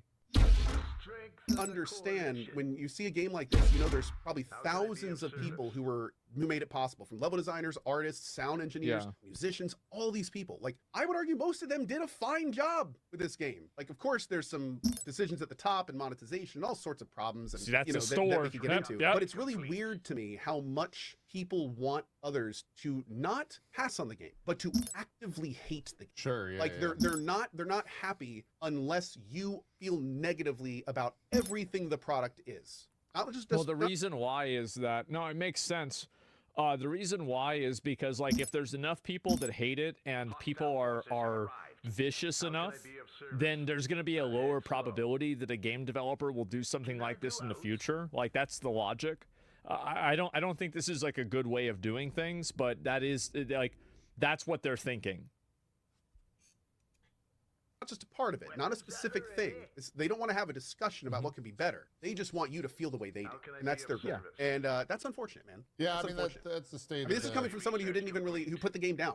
You know, and I'm still just like, it's unfortunate that we can't like vocally talk about why we don't like it instead of just vocally hate it. You know what I mean? Like, I feel like that would make things. Well, you can't have conversations honestly about different video games anymore, because everything is based off of some pre-decided battle line that is created by media, basically. And so that's really what the issue is. So much in a better direction, because this isn't it, man. Yeah, like, it's just it's unstoppable force meets a movable object. The older I get, the more I realize how insanely important it is to listen to both sides and come up with your own opinion. And the more you do that, the more you realize that most of the time, both sides are wrong. Yeah, some people But are super most of the extreme. time, both sides have like some major fundamental issues in some degree that you may agree or not agree with. Yeah. And you don't want to like wholesale out on each one of them. Like Yeah. there's so much more nuance than people No, give this is the problem is like, and this is with everything. It's like if you deviate even slightly from like what the accepted thinking is with like a different like group of people, they will, it's basically like you might as well just be totally against them. Like you can 95% agree with them, and that's not enough. Civilian research complete. Of credit for. And it's really unfortunate how many people want to stomp that nuance out. It's exhausting nowadays. Just talking about not just games but anything. Like you have to be vehemently for it or vehemently hating it. There's no room for anything in the middle. Everything from politics to food to movies. Like AI. Think about how many people are tweeting about AI right now, having opinions about AI. That just like there's no middle anymore. Everyone's sensationalism. They want to like you to either rave about a game or just trash it down. Yep. No walk in the middle of the road. No like slightly liking something. No like saying something's not for you. You just have to like be passionate about it because they want that like that dopamine hit. Well, they want to know that they're right. That's the thing, is that people don't want to hear. They don't want to hear a balanced perspective. They want to hear their perspective said by somebody else. They want to be like, exactly. True. They never want to be challenged. That's just how it is with everything. And I think like really, I mean, that it's a struggle for me because like I know that like, for example, like when I rate a game and I play a game, I know that people are going to go into it and have an opinion or like want me to have a certain opinion about the game, right? And there are some games that I like more and some games that I like less. And that now to me, I don't really focus on it a whole lot. But it is definitely in the back of my mind, for sure. The new Monster Hunter, the story, yeah, they want confirmation bias, exactly. Well, like getting them either angry or super excited. Or agreeing with them, or reinforcing their opinion. Being like, oh yeah, I am right in how I feel about this. And the worst part is, all the discussion, all the really interesting stuff, all the stuff that could make these games better, all of that takes place in the middle, when those sides are talking to each other. Like, that's where the discussion is. The discussion doesn't happen with each side yelling at each other from their side. It happens when people come together and are like, okay, I understand you don't like it. Why don't you like it? Well, I like it because of this. You don't like it because of that. Let's talk about how we can get better, what can change, you know, like, so they're shooting themselves in the foot by doing that. If people go and say that it was like racist to like not like the game, or like people that weren't liking it or were liking it were like woke or anti-woke or something like this, like it's just what how do you get that far, how do you get that far down into the rabbit hole and not realize that you lost your fucking mind? It's exhausting, bro. Yeah. And the thing is, like, I know that I have a lot of those people in, like, my audience whenever I talk about games, and I think that's just, like, really, I mean, the truth is, like, I'm one of the most popular channels that talks about games. And so, like, because of that, you're going to have a lot of those people that come into your channel that want to talk about it.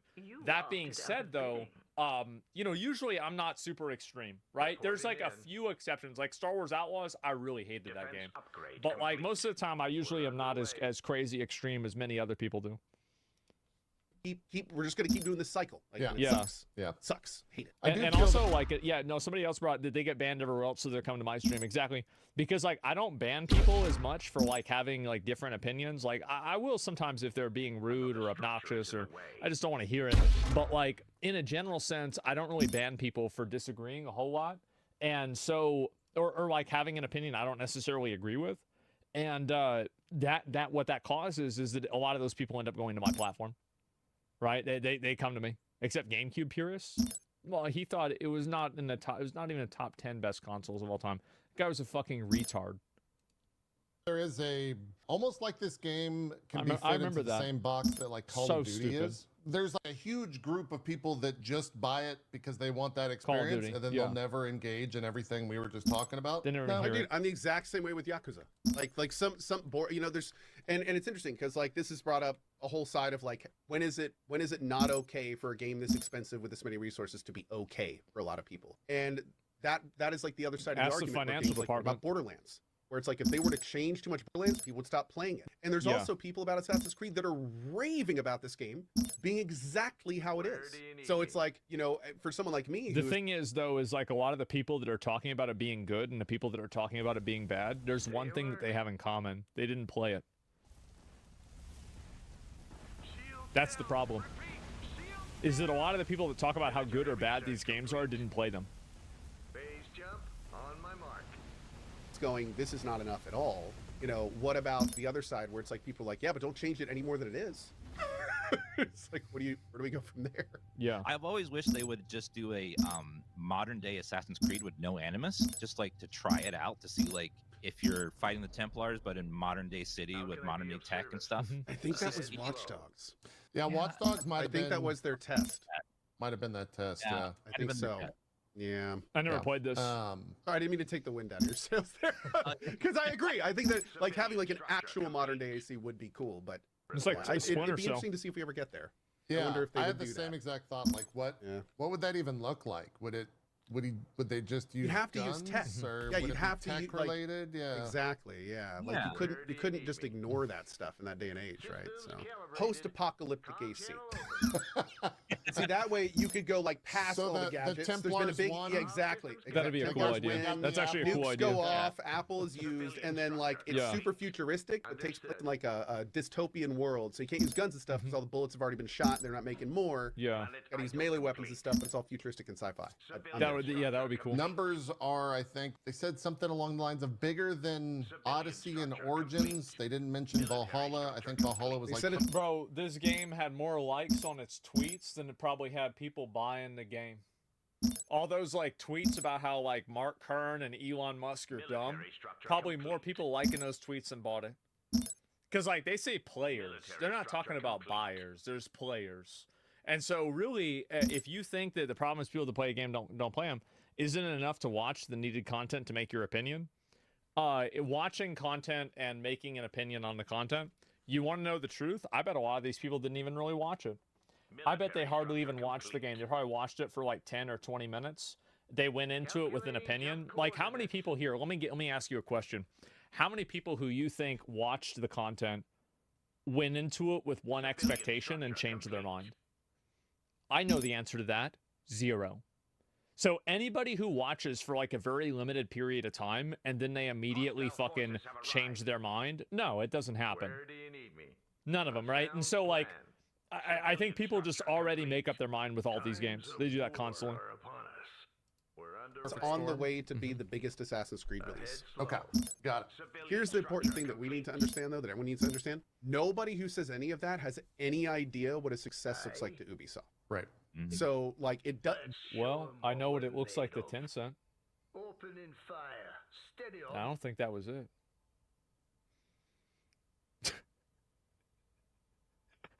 I don't think that was it. Yeah, I think they missed the mark a little bit. They stopped talking about numbers. Have you noticed? Yeah, I did notice. They stopped talking about numbers. I wonder why. It's probably because they got so high. There's so many people playing the game that they just can't count that high. I think that's probably what happened. How much Ubisoft says It's so they've big raised it means failed. nothing. Yeah. What's on the Steam chart means absolutely nothing. What matters is what Ubisoft has told their investors and how much the delta is between the actual and that. Exactly. It's Yeah. all that matters. He's right. And no one knows that. So Yeah. Not yet. anyone who's shouting like, "Oh, look at this, Ubisoft's gonna die," or "Oh, look at this, they're totally fine." None of them know what they're talking about. I mean, I will tell you, like, I mean, bro, like, I don't know when this came out, but like, if you have, you know, this parent company and they're transferring IP ownership to this other subsidiary company, and like, I mean, this does not look good, right? And also, like, if the stock isn't going up, that means that the investors probably didn't get what was promised. Because, like, if they got what was promised and what was expected to be good, then the stock would have gone up. So that's it. So, like, we don't even know what 2 million players means. Yeah. We didn't say 2 million sales. So it's like we don't, like, everything is obfuscated right now. Yeah, we all of just kind of course. got to sit tight. It's probably going to take at least a couple weeks or even a couple months until we hear anything from Ubi actually if this is okay or not okay. We'll see. Yeah. We'll see. They're never gonna say. They're not gonna come out and say, "Yeah, guys, we fucked up." They never did that with Star Wars Outlaws either. They're never gonna go out and say it, but everybody knows what it is. Tencent's gonna make Black Myth Shadows. They gotta take. What they should do is that. Shields down. I don't know. I mean, like, I feel like there's just so many different. Like, I never played any Assassin's Creed games, honestly, so I don't even know like all the premises that they've used before. But like, there's so many options that you can go with. Like, I'm really looking forward to going back and playing a lot of those games, but I only have so much time in a day to do it. What was the last good Ubisoft game? I mean, I would say like the Lost Crown, the Prince of Persia game that was new was pretty good, right? But other than that, I'm not sure. Someone's bringing up a really good point in chat. It's like sales could mean nothing if the microtransactions sell well enough. And, Totally, and that's absolutely a reality, 100%. Yeah. So I mean, it's, you know, again, none of the public information now matters to any argument. Yeah. If you look into it. Yeah. The Ark DLC trailer is apparently entirely made through generative AI, I guess. This is getting weird. Okay. Have you heard the stuff from this? No, I'm reading the headline now, so please tell me. So, apparently, the devs are saying this is about something else. But yeah, this trailer was garbage. But anyway, I'll stop it there. I'll say this, right? Is like a lot of these games and like all of these like internet dramas with like you know, something like Assassin's Creed or whatever. There's always people that have an agenda, and they care primarily about pushing the agenda and not about actually thinking about what the game is and having any sort of like thought about the game. They're just trying to say the thing that they already agree with. Every time. Yeah, every fucking time this happens with Veilguard. It happened with Black Myth Wukong. Like, people try to figure out ways that Veilguard is bad and try to figure out ways that Black Myth Wukong is bad. And it depends on what your opinion is. There is, by the way, there's the video. Give it a like. I totally agree with Ko on this. I really do. Like, this shit is so fucking exhausting. But yeah, it's disrespectful to the developers and artists. Maybe, right? It's an ideology battle. Yeah, it is. And some people be like, yeah, no, that's it. Ko's a good dude. Yeah, no, I like Ko Carnage a lot. I mean, I think that's like, you know, pretty well established. And who's to blame for all of it? I think people are, right? I mean, like, to me, I feel like I think everybody knows this, but I'll say it anyway. I am the most fair and balanced person that does video game commentary, right? Because like I'm the only person, like the thing, and everybody, we know this.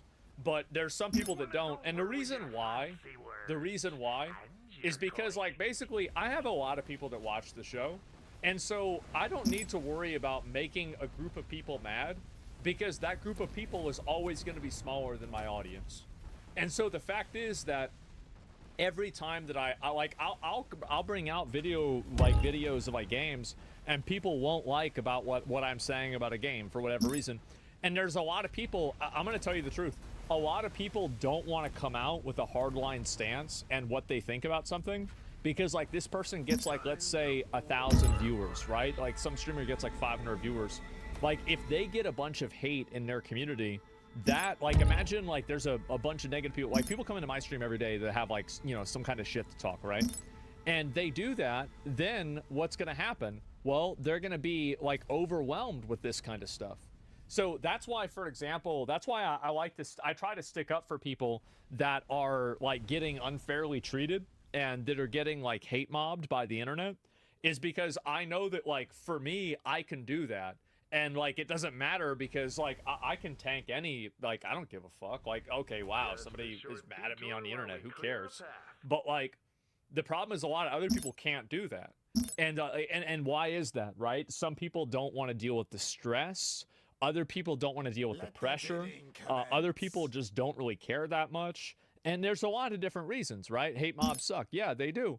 And so that's why in a lot of cases, you guys might notice this, is that whenever any of my friends like has any sort of drama, I'll usually say something that's worse than what they said. That way everybody gets mad at me instead, because I know that I can tank the pressure. I know I can take the heat. It's fine.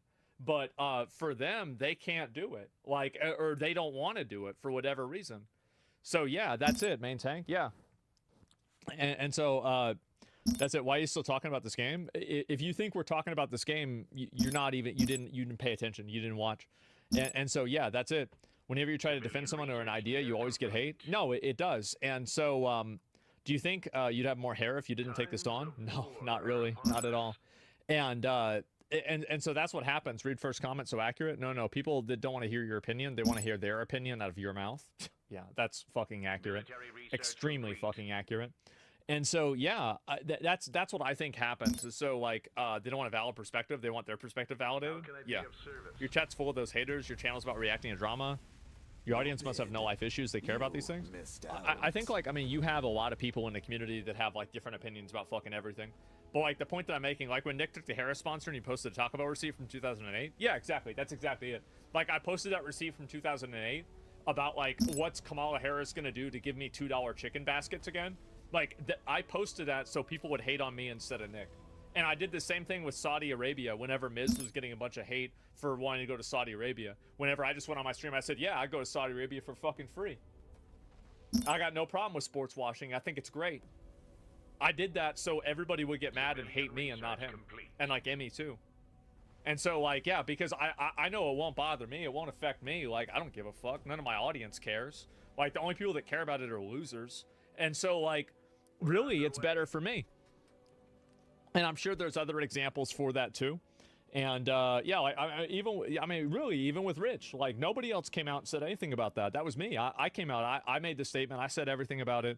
Nobody else said a fucking thing. And so that way, all of the pressure and all of the focus was on me.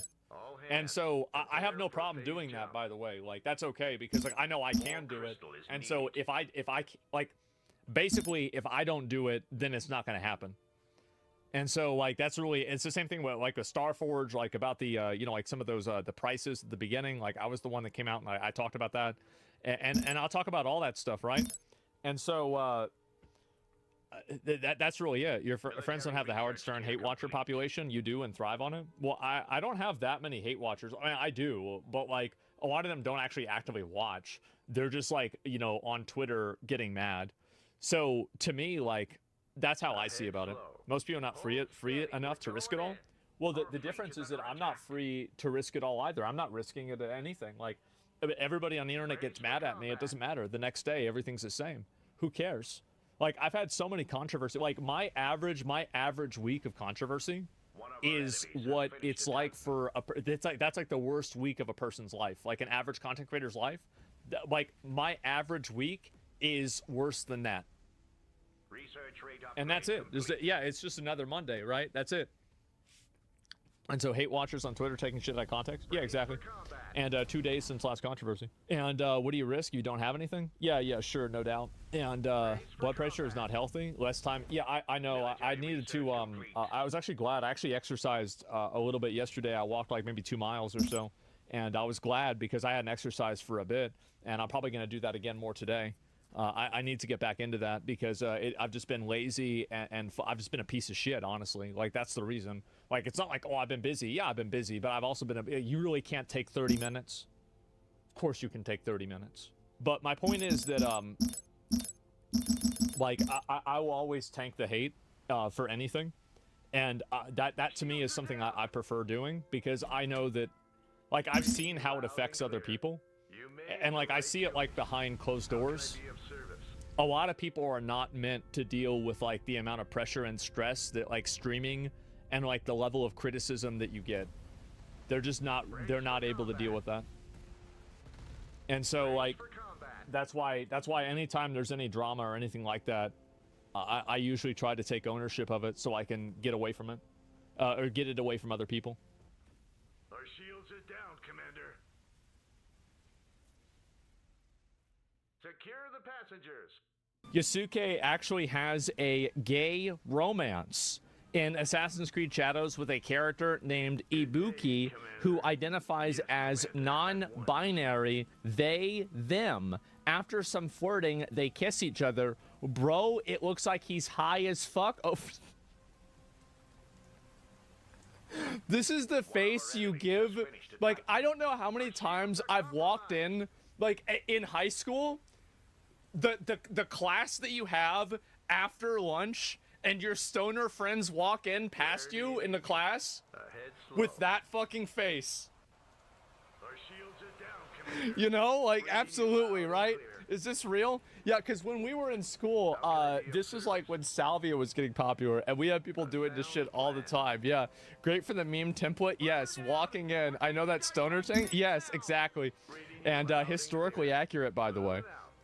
Yasuke has a relationship with Nobunaga's sister. I know, we're gonna get to that.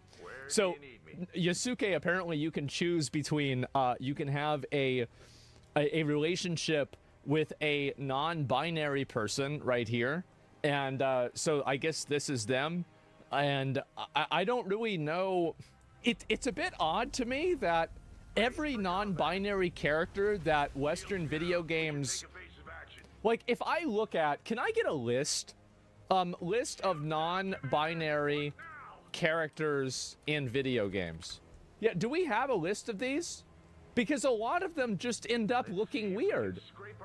Why is it that every character that has a non-binary, has a non-normative sexuality is always caricatured in some kind of a way? Am I crazy for seeing this? Because, like, isn't it at a certain point, like all of these characters I don't think are visually appealing at all. None of these characters are attractive or visually appealing. Why is it that all of these characters that are not attractive or visually appealing are all non-binary? I feel like this is like, if I was non-binary, I'd be like, what the fuck? Why is it every time that somebody puts me in a video game, I look weird? What the fuck is this? Yeah, it's true. Yeah, I'd be pissed off. People say it's reality. There's plenty of people that I'm sure are non-binary that don't look weird. But anyway, so not in Assassin's Creed, though. In Assassin's Creed, Yasuke can choose to have a gay romance, or, this is the good one, Yasuke can also, this is the clip here. Let's watch the clip. As someone part Japanese, I've always wished a game studio would allow me to explore my ancient heritage as a gay black samurai. And it doesn't look good. Hold tight.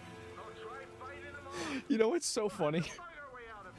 I can't wait to do that because I hate playing the girl. I just want to play the guy. I just want to play him, man. I do.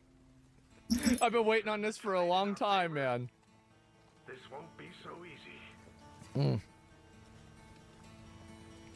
The girl plays better, to be honest? That's scary. Don't tell me that. Okay, let's go ahead and watch it. So this is one of the clips from the gay relationship. I do not think I have ever seen you quite so tongue-tied. Not yet, at least. I hope you aren't easily chilled. Do you think someone might see us? Maybe. Do you care?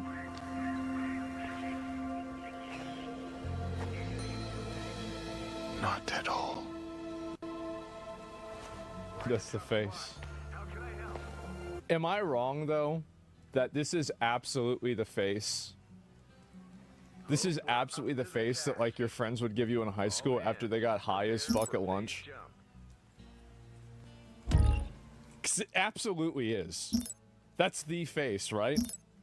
Yeah, and they're coming back to class? Yeah.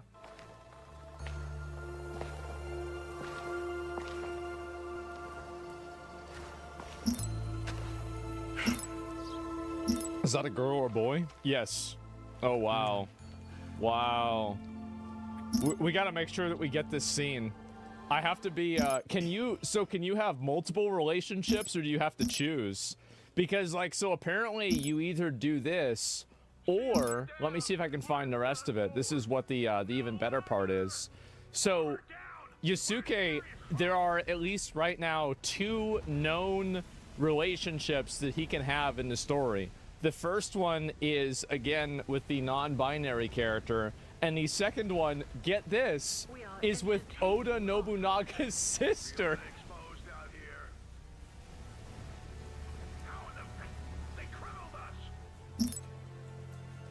Where do you need me?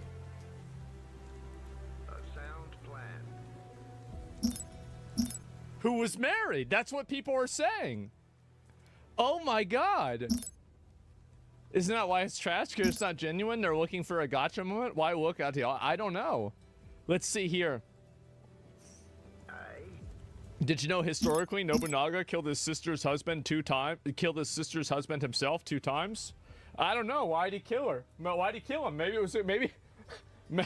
Actually, I don't know. I mean, everything that I've ever read about Oda Nobunaga is the guy was just a massive fucking dickhead. Like, just everything about him was an asshole. And so, yeah, every time I've ever heard a story about him, it's a fucking asshole. So, but, you know, so probably the same reason, right? Anyway, let's see here. So this is the cinematic from the relationship with Oda Nobunaga's sister. This was filmed on a Nokia phone. In the 1580s of Japan, they didn't have smartphones yet. Here we are, alone at last. Yes, I don't know what to say. I do. Someone once said it like this. You are a daimyo's daughter, and I am just a samurai. Not just. Never just. Let's, oh, bro, now we must part. Let's enjoy the moment with the little heart with the arrow through it. Oh, wow. Lady Oishi, I have learned something in my battles. Time is a veil. Tomorrow is an illusion. And all we have left is here and now.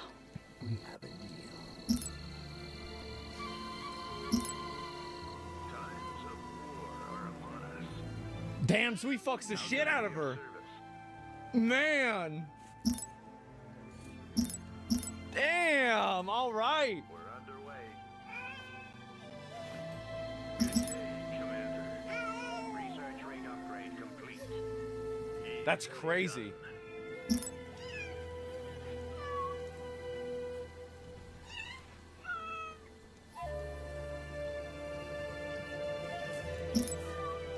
Wow. By the way, Oichi Nobunaga's sister is known in Japan for her honor and faithfulness.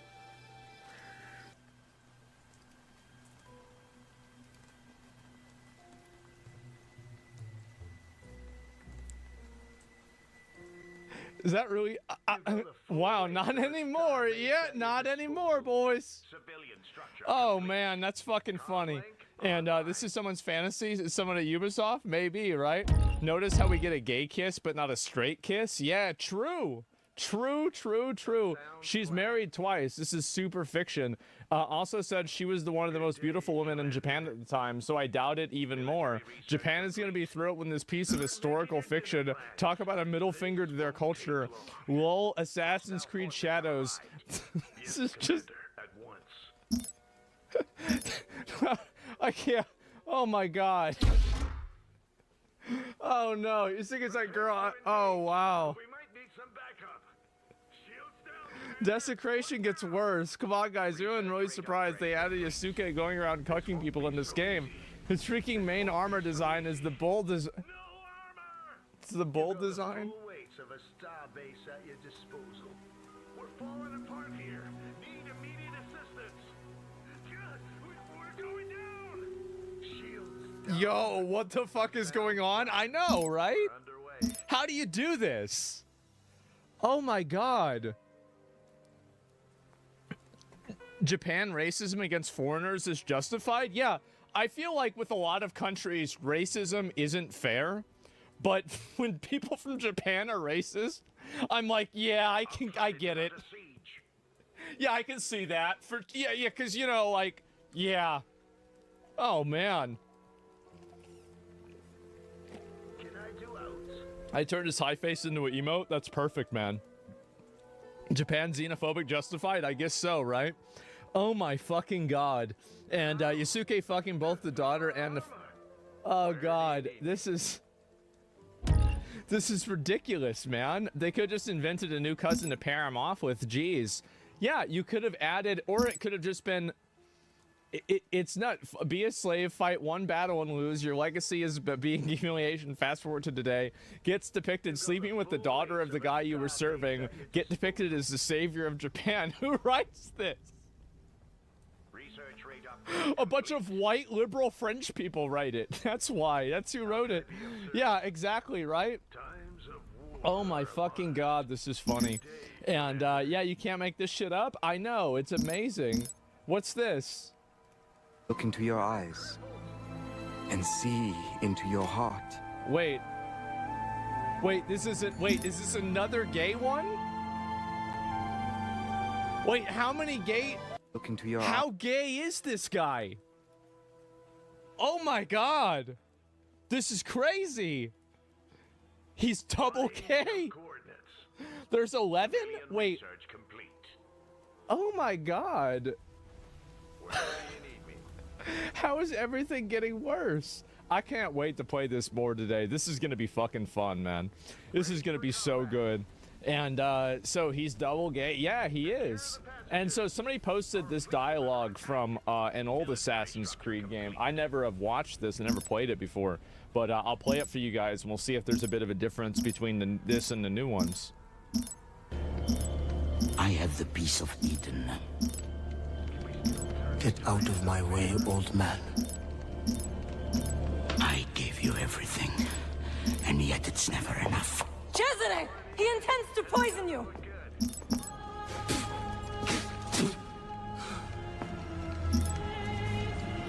You would not listen to reason. Father, do you not see? I control all of this. If I want to live, I live. If I want to take, I take. If I want you to die, you die! Ah! Where is the piece of Eden? Stop! I know where it is! And you did not tell me he had taken it? Cesare, it's me, your queen. You are my sister, nothing more. Where is it? You never loved me? Where is the apple? Tell me! Tell me! Jesus. And so it went from that to... Do you care?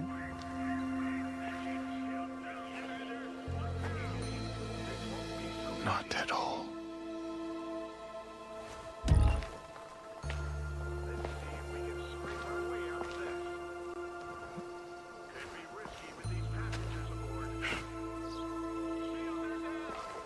Wow. Well, there it is, boys. Are the frogs gay? I don't know. Yeah, maybe even the frogs are gay in this game. I'm not sure. I don't know. But yeah, so we good. Yeah, I don't know how this happened. One's a work of fiction, the other work is a fantasy. Yeah, right. And anyway, so this has been going on now. People have been talking about this a lot. And I don't know really what's going to happen with this. I have no idea. But it seems like a lot of people from Japan are very unhappy about this. Let me see if I can pull it up and find it. Let me see if there's any more information. Let me go back. Japanese Prime... Oh, no. How can I be of service? Head slow. The Prime Minister of Japan commented on the game? Head slow. You got the full weight of a star base at your disposal. かもしれませんが、少なくともその国の文化とか宗教とかそういうものに対する尊敬の念を持つということは私は当然のことだと思っておりますし、そうでなければ外交というのもできないと思っております。まず我が国としてそういうことを率先垂範していかねばなりませんし、仮にもそういう行為がオーバーツーリズムもそうですが、そういうことがあったら泣き寝入りはしないと。日本 So what the fuck is he saying? Let's go ahead and I'll read it here. Prime Minister Ishiba surprisingly responded to the Assassin's Creed Shadows issue. Representative Kata asked the question at the House of Councilors Budget Committee regarding the act of belittling other cultures in games and social media and resulting in tourism pollution. Tourism pollution. Oh my God, can you say it any better than that? Wow. Oh my fucking God. And we will not give up in silence. It's extremely important that we send out the message that as Japanese citizens, we will not tolerate this kind of behavior. And this is the Prime Minister of Japan, maybe? I'm not entirely sure. Oh my God, of how the Shadows issues were discussed by Japan's Prime Minister. Well, is there any explanation that this is actually about Assassin's Creed Shadows and not just about like live streaming? Because like this could also be about live streaming too. It's Shinkai Shoban and GameSpark covered the Prime Minister's response in a diet. Has more details. GameSpark also said that the game was revised so that temples and shrines could not be destroyed. Is this the only in the Japanese version? It's unclear. So Yasuke is to be released on the 20th. Questioned in the diet over video destruction inside the shrine of the French game, Prime Minister respect culture. The issue of Assassin's Creed Shadows has been debated in Parliament. Oh my God. Well, YouTuber Shoei Kondo. I know that guy, don't I? We're falling apart here. Need immediate assistance. Shields are down. Yeah. I won't last long out here. Holy shit. Dude. They've got the this shit is so bad. It's got the Japanese government involved. Yeah, no, I'll watch it because yeah, he's a Japanese guy and he speaks American also, and so yeah, he can explain it a lot better than fucking Google Translate can. So we will look at that. Just give me a few minutes, and I want to scroll down and look at some more of these. Summarizing the world of Western gaming in 3 images. Jesus Christ. Concord has arrived in Assassin's Creed Shadows. Wow. Non-binary did not exist in feudal Japan, but they forced it there for Assassin's Creed Shadows. Yeah, a lot of people feel that way. What a surprise. And this is nuts, man. Only one straight romance I've seen myself. Oh, and also, this isn't really a big surprise, but the female relationship in Assassin's Creed Shadows. Let me see if I can just pull it up. Assassin's Creed romance. So yes, and so that you can also have the 2 girls making out as well, and it's not really a big surprise. Wait, there's more than one scene of this? It's a 40-minute video? Where do you need me? A sound plan. Civilian research complete. Next time, place a bid. Oh my God. Look at Ubisoft stock. Okay, let me look at it in a minute. Oh, this is another scene. Lust is a journey of 1,000 steps that begins with a kiss.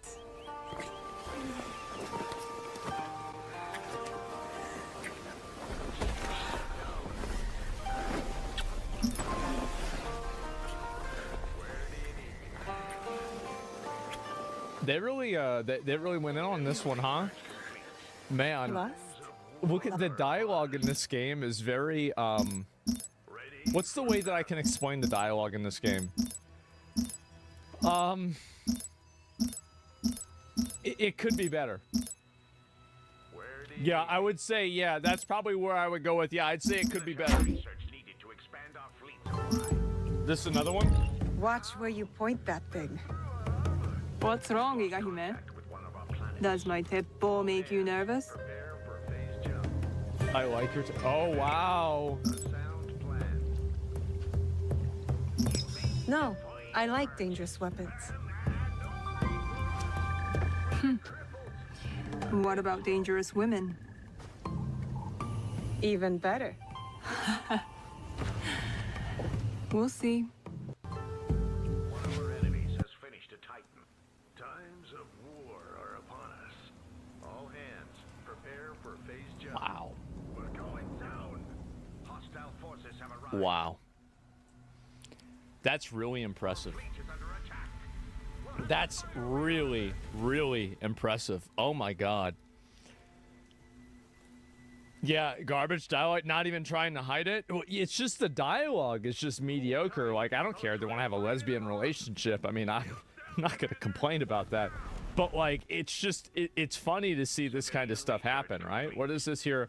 I want more than friendship. You have lovely, oh my God. Wow. Oh, Jesus. That's amazing. Well, there it is, gentlemen. Assassin's Creed Shadows is, it's apparently... It's apparently so problematic that the Japanese Prime Minister has made a comment about it. Yes. That's where we're at. This is amazing. The stocks? Oh, right. Let me check the stocks right now. How can I be of service? We're underway. Times of war are upon us.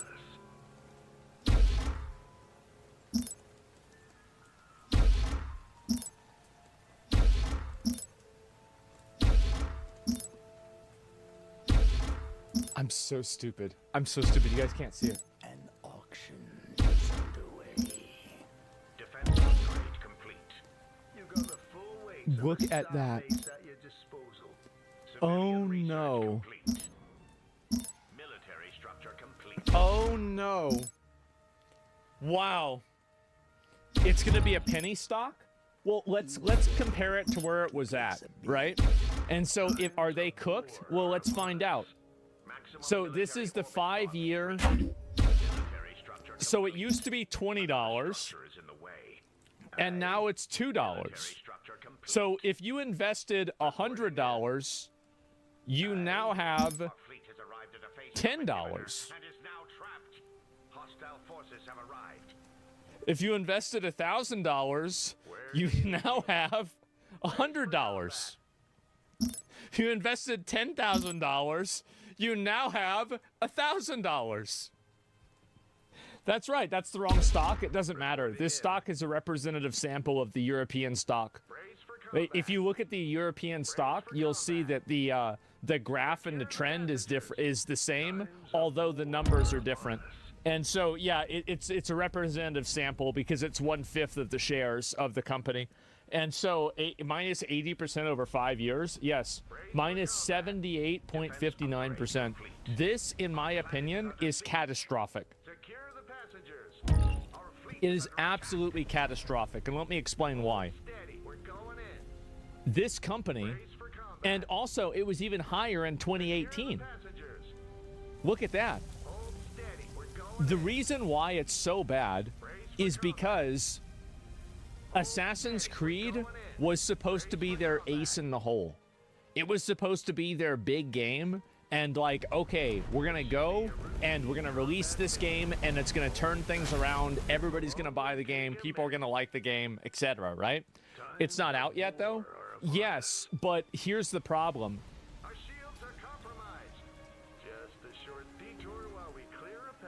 Let me think of a way to say this.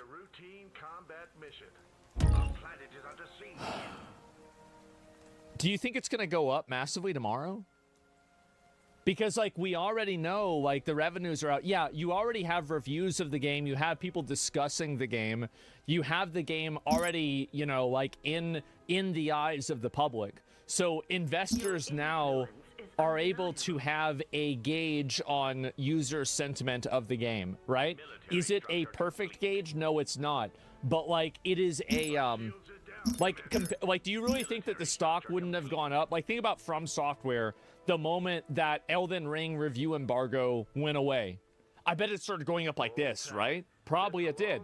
And I would assume this is the case. This will probably be the case with Grand Theft Auto 6 as well, or any of these other games. So the idea that, like, oh, well, the game doesn't release till tomorrow, so it's going to go up tomorrow, it won't. And also, even if it goes up a little bit, here's the problem, is that Assassin's Creed, in order to get the company out of the hole that it's in right now, like, have you guys ever played, like, D&D or whatever, and it's like you have to roll a 19 or a 20 in order to, like, I don't know, even hit a monster? Like, even to be able to hit the monster, you have to roll a 19 or 20. Yeah, right? Basically, you have to roll a crit to even hit. Exactly. They had to roll a nat 19 or 20. And I think they rolled an 11. And some people, maybe they rolled a 9. That's not so good, is it? They needed to have a Valhalla was woke as fuck, and that saved the company. Shadows is better. Valhalla was woke as fuck, and it saved the company. I just think that there's a lot more people that would rather be a Viking than be Yasuke the samurai. I honestly, I think that's the truth. Now, I could be wrong about that, but I think that that's kind of the way it would be. So, Lamau, no, why not both? Well, because people are going to have a preference, right? Everybody's going to have a preference. Valhalla was not woke. Yeah, I don't know about that. But anyway, it does seem like, I remember when Valhalla came out, there was no conversation about this kind of stuff back then. And people would bring up stuff like this back in the day too, but it just wasn't as important. And so it does look like Ubisoft, I mean, if you can't see how this is massively problematic, that one of the biggest games that I think they were banking on it being a like blockbuster hit success. Like, let me go ahead and ask and look this up, right? Estimated budget Assassin's Creed Shadows between 250 and 350 million, right? And so if you do and you look at that calculation, and you say it's between 200 and 300 million, right? 350 million. Let's go ahead and look at some numbers here. Let's see what that would be. So if you're selling the game at $70 each, right? Let's say 250 million. How many copies would you need to do it? Well, you'd need to sell 3 million copies, right? Will the game sell 3 million copies? And this is no sales, no cut from Steam, nothing. Just a raw 3 million copies. Will it sell this many? I think maybe it will. I would assume actually it will sell more than 2 million copies. I do, because Veilguard like sold probably 1 million copies, and I think it's more popular than that. So, and then you also have the minus 30% for Steam as well, and then also the cost of the game, etc. Right? And there's other costs that, like and this is the production budget, right? Think about how many commercials you guys have seen recently for Assassin's Creed Shadows. Well, that's not part of this 250 to 350 million. And marketing is a massive cost. So let's go back over. We're going to go ahead and look at, this is apparently Ubisoft. This won't be so easy. Ubisoft has fucked up with this so bad that the Japanese Prime Minister is talking about it.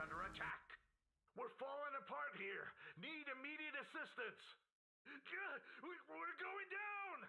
Reporting in. Well, again, this is what I said. Our shields are down, Commander. This is average people. Average, everyday people think this. Yep. Need immediate assistance. It's disappointing that there isn't more messaging from mainstream media about the same thing happening with Israel. I think Israel is much better at advocating for itself than Ukraine is. But, you know. You wouldn't take it? If they send it to me, I have no choice but to take it, but it's going to dramatically increase inflation, and all they talk about is saving money. Why wouldn't they use that money to go pay off the debt they seem to care so much about? It's graft. It's trying to bribe people with money while they pick your pocket in the front and they take all your money. All right, guys, this is Albie. We just finished checking out the Elon Musk protest. Let us know what you guys think in the comment section. Channel 5 News, we out, baby. Channel 5 live worldwide, Hollywood and I really think that Andrew's doing a great job with these videos. I think that, like, really the shift was, like, in my opinion, I think it was the Ukraine video that he did when he went to Kiev. I think that these have been really, really high quality, great videos. Andrew's been killing it. I think he really has been. And, like, he's been, and I think that one of the best things is that he approaches a lot of these, like, really controversial topics. And one thing you might notice is that obviously he chooses which people he's going to have in the final video cut, right? Clearly, that's the case. But at the same time, he lets the people tell the story themselves. Fuck the authority, Channel 5 He's what a real Channel journalist should be. 5. We don't fuck I with think so customers. too. And 5 is the best number. Yeah, I mean, what's his channel name? His channel name is Channel 5. I've been watching this guy for like, what is it now, guys? Like 4 or 5 years? How can I be of service? Yeah, it's been a long time, and so yeah, make sure to give him a sub and give him a like. I think he makes great content, and it's one of my favorite YouTube channels. I enjoy him, but he seems very against the right. I mean, as somebody who is pro Elon Musk and relatively pro Donald Trump, I think that this video was a very fair accounting of what happened, what the situation is, and it is an authentic representation of the topic. Like, I think so, right? He's in the middle, that's good enough. Yeah, and it's not about which side he's on, right? Like, I think that's what really matters. And also, like, sometimes right-wing people or left-wing people are more right about something than the other, right? I mean, it's not like not every issue has two sides to it that are equal. Like, there's some people that are just on the wrong side of certain issues because they're fucking stupid, and there's no evidence to support their perspective. So that's what I would say. Make a great time capsule for the future to understand. Yeah, I think so too. Absolutely. And it's pointless. They're going to disagree with you unless you have their view. Yeah, no doubt. But and I think that's what I say no to echo chambers, left or right. Yeah, exactly. And I think that's why it's important to interview different people and get their viewpoints from it, right? So yeah, I thought this was a great video. And again, as somebody who's been like very positive about this, I would say yes, absolutely. This is something that I would support, right? I mean, like, I think this video is very fair, and I think it's I think the appreciation for news should not necessarily just be about how many people can you find that can tell you that you're right. I don't really think that's a very good way of going about it. I think that's a very bad way, in fact. Secure the passengers. Hold steady. We're going in. Secure the passengers. Our planet is under On paper, the job market now looks solid. Unemployment hit a 54-year low at 3.4% back in January of 2023. And U.S. employers added 2.7 million people to the payroll in 2023 alone. The January jobs report also showed the 2024 labor market was off to a solid start. When we look at the hard data, it seems to suggest that the labor market has been fairly strong and, in fact, surprisingly resilient, especially after 2023, where we had headlines about layoffs and forecasts of recession. But when you look at the soft data, Americans tend to be a little bit less optimistic about how the economy is doing, and in particular about the job market. I think a lot of people are underemployed. That's the reason. Like, you have people that have jobs, but they're not happy with the job they have. Just talking about how the economy is so great. I just want to scream from the rooftops. And how come no one can find a job? Recently, unemployed full-time workers applied to an average of 30 jobs. Wow. Only to receive an average of 4 callbacks or responses. If you look at the job vacancies, they're down a little bit, but not down enormously. But if you ask, you know, how hard are you working to fill them? The answer seems to be not very right now. So why does it feel so hard to get a job right now? Well, maybe because the companies are expecting there will be like a technology improvement. And so, like, why bring somebody on if technology is moving so fast? Why not just wait 6 months until you can just hire a robot, buy a robot that does it? Is the U.S. labor market as strong as it seems? Hi, my name's Jenna Jackson. I'm from Ardmore, Pennsylvania, in the suburbs of Philadelphia. This job market is like the craziest that I have ever seen. I was frustrated just with how my job search process has been going. I haven't quantified how many applications I've applied to. It would be a little depressing, I feel, at this point to quantify it, but it was definitely in the hundreds at least. 55% of unemployed adults said they were burnt out from searching for a new job. Younger generations were impacted the most, with 66% Oh, I see why. Okay, so here's a component that I don't know if they're going to cover in this video. So there's a lot of different types of unemployment. There's like frictional unemployment, and then there's also people who are no longer looking for a job unemployment. And then there's people that have been fired unemployment. So people that are no longer looking for a job are in a lot of cases actually not counted in the unemployment category.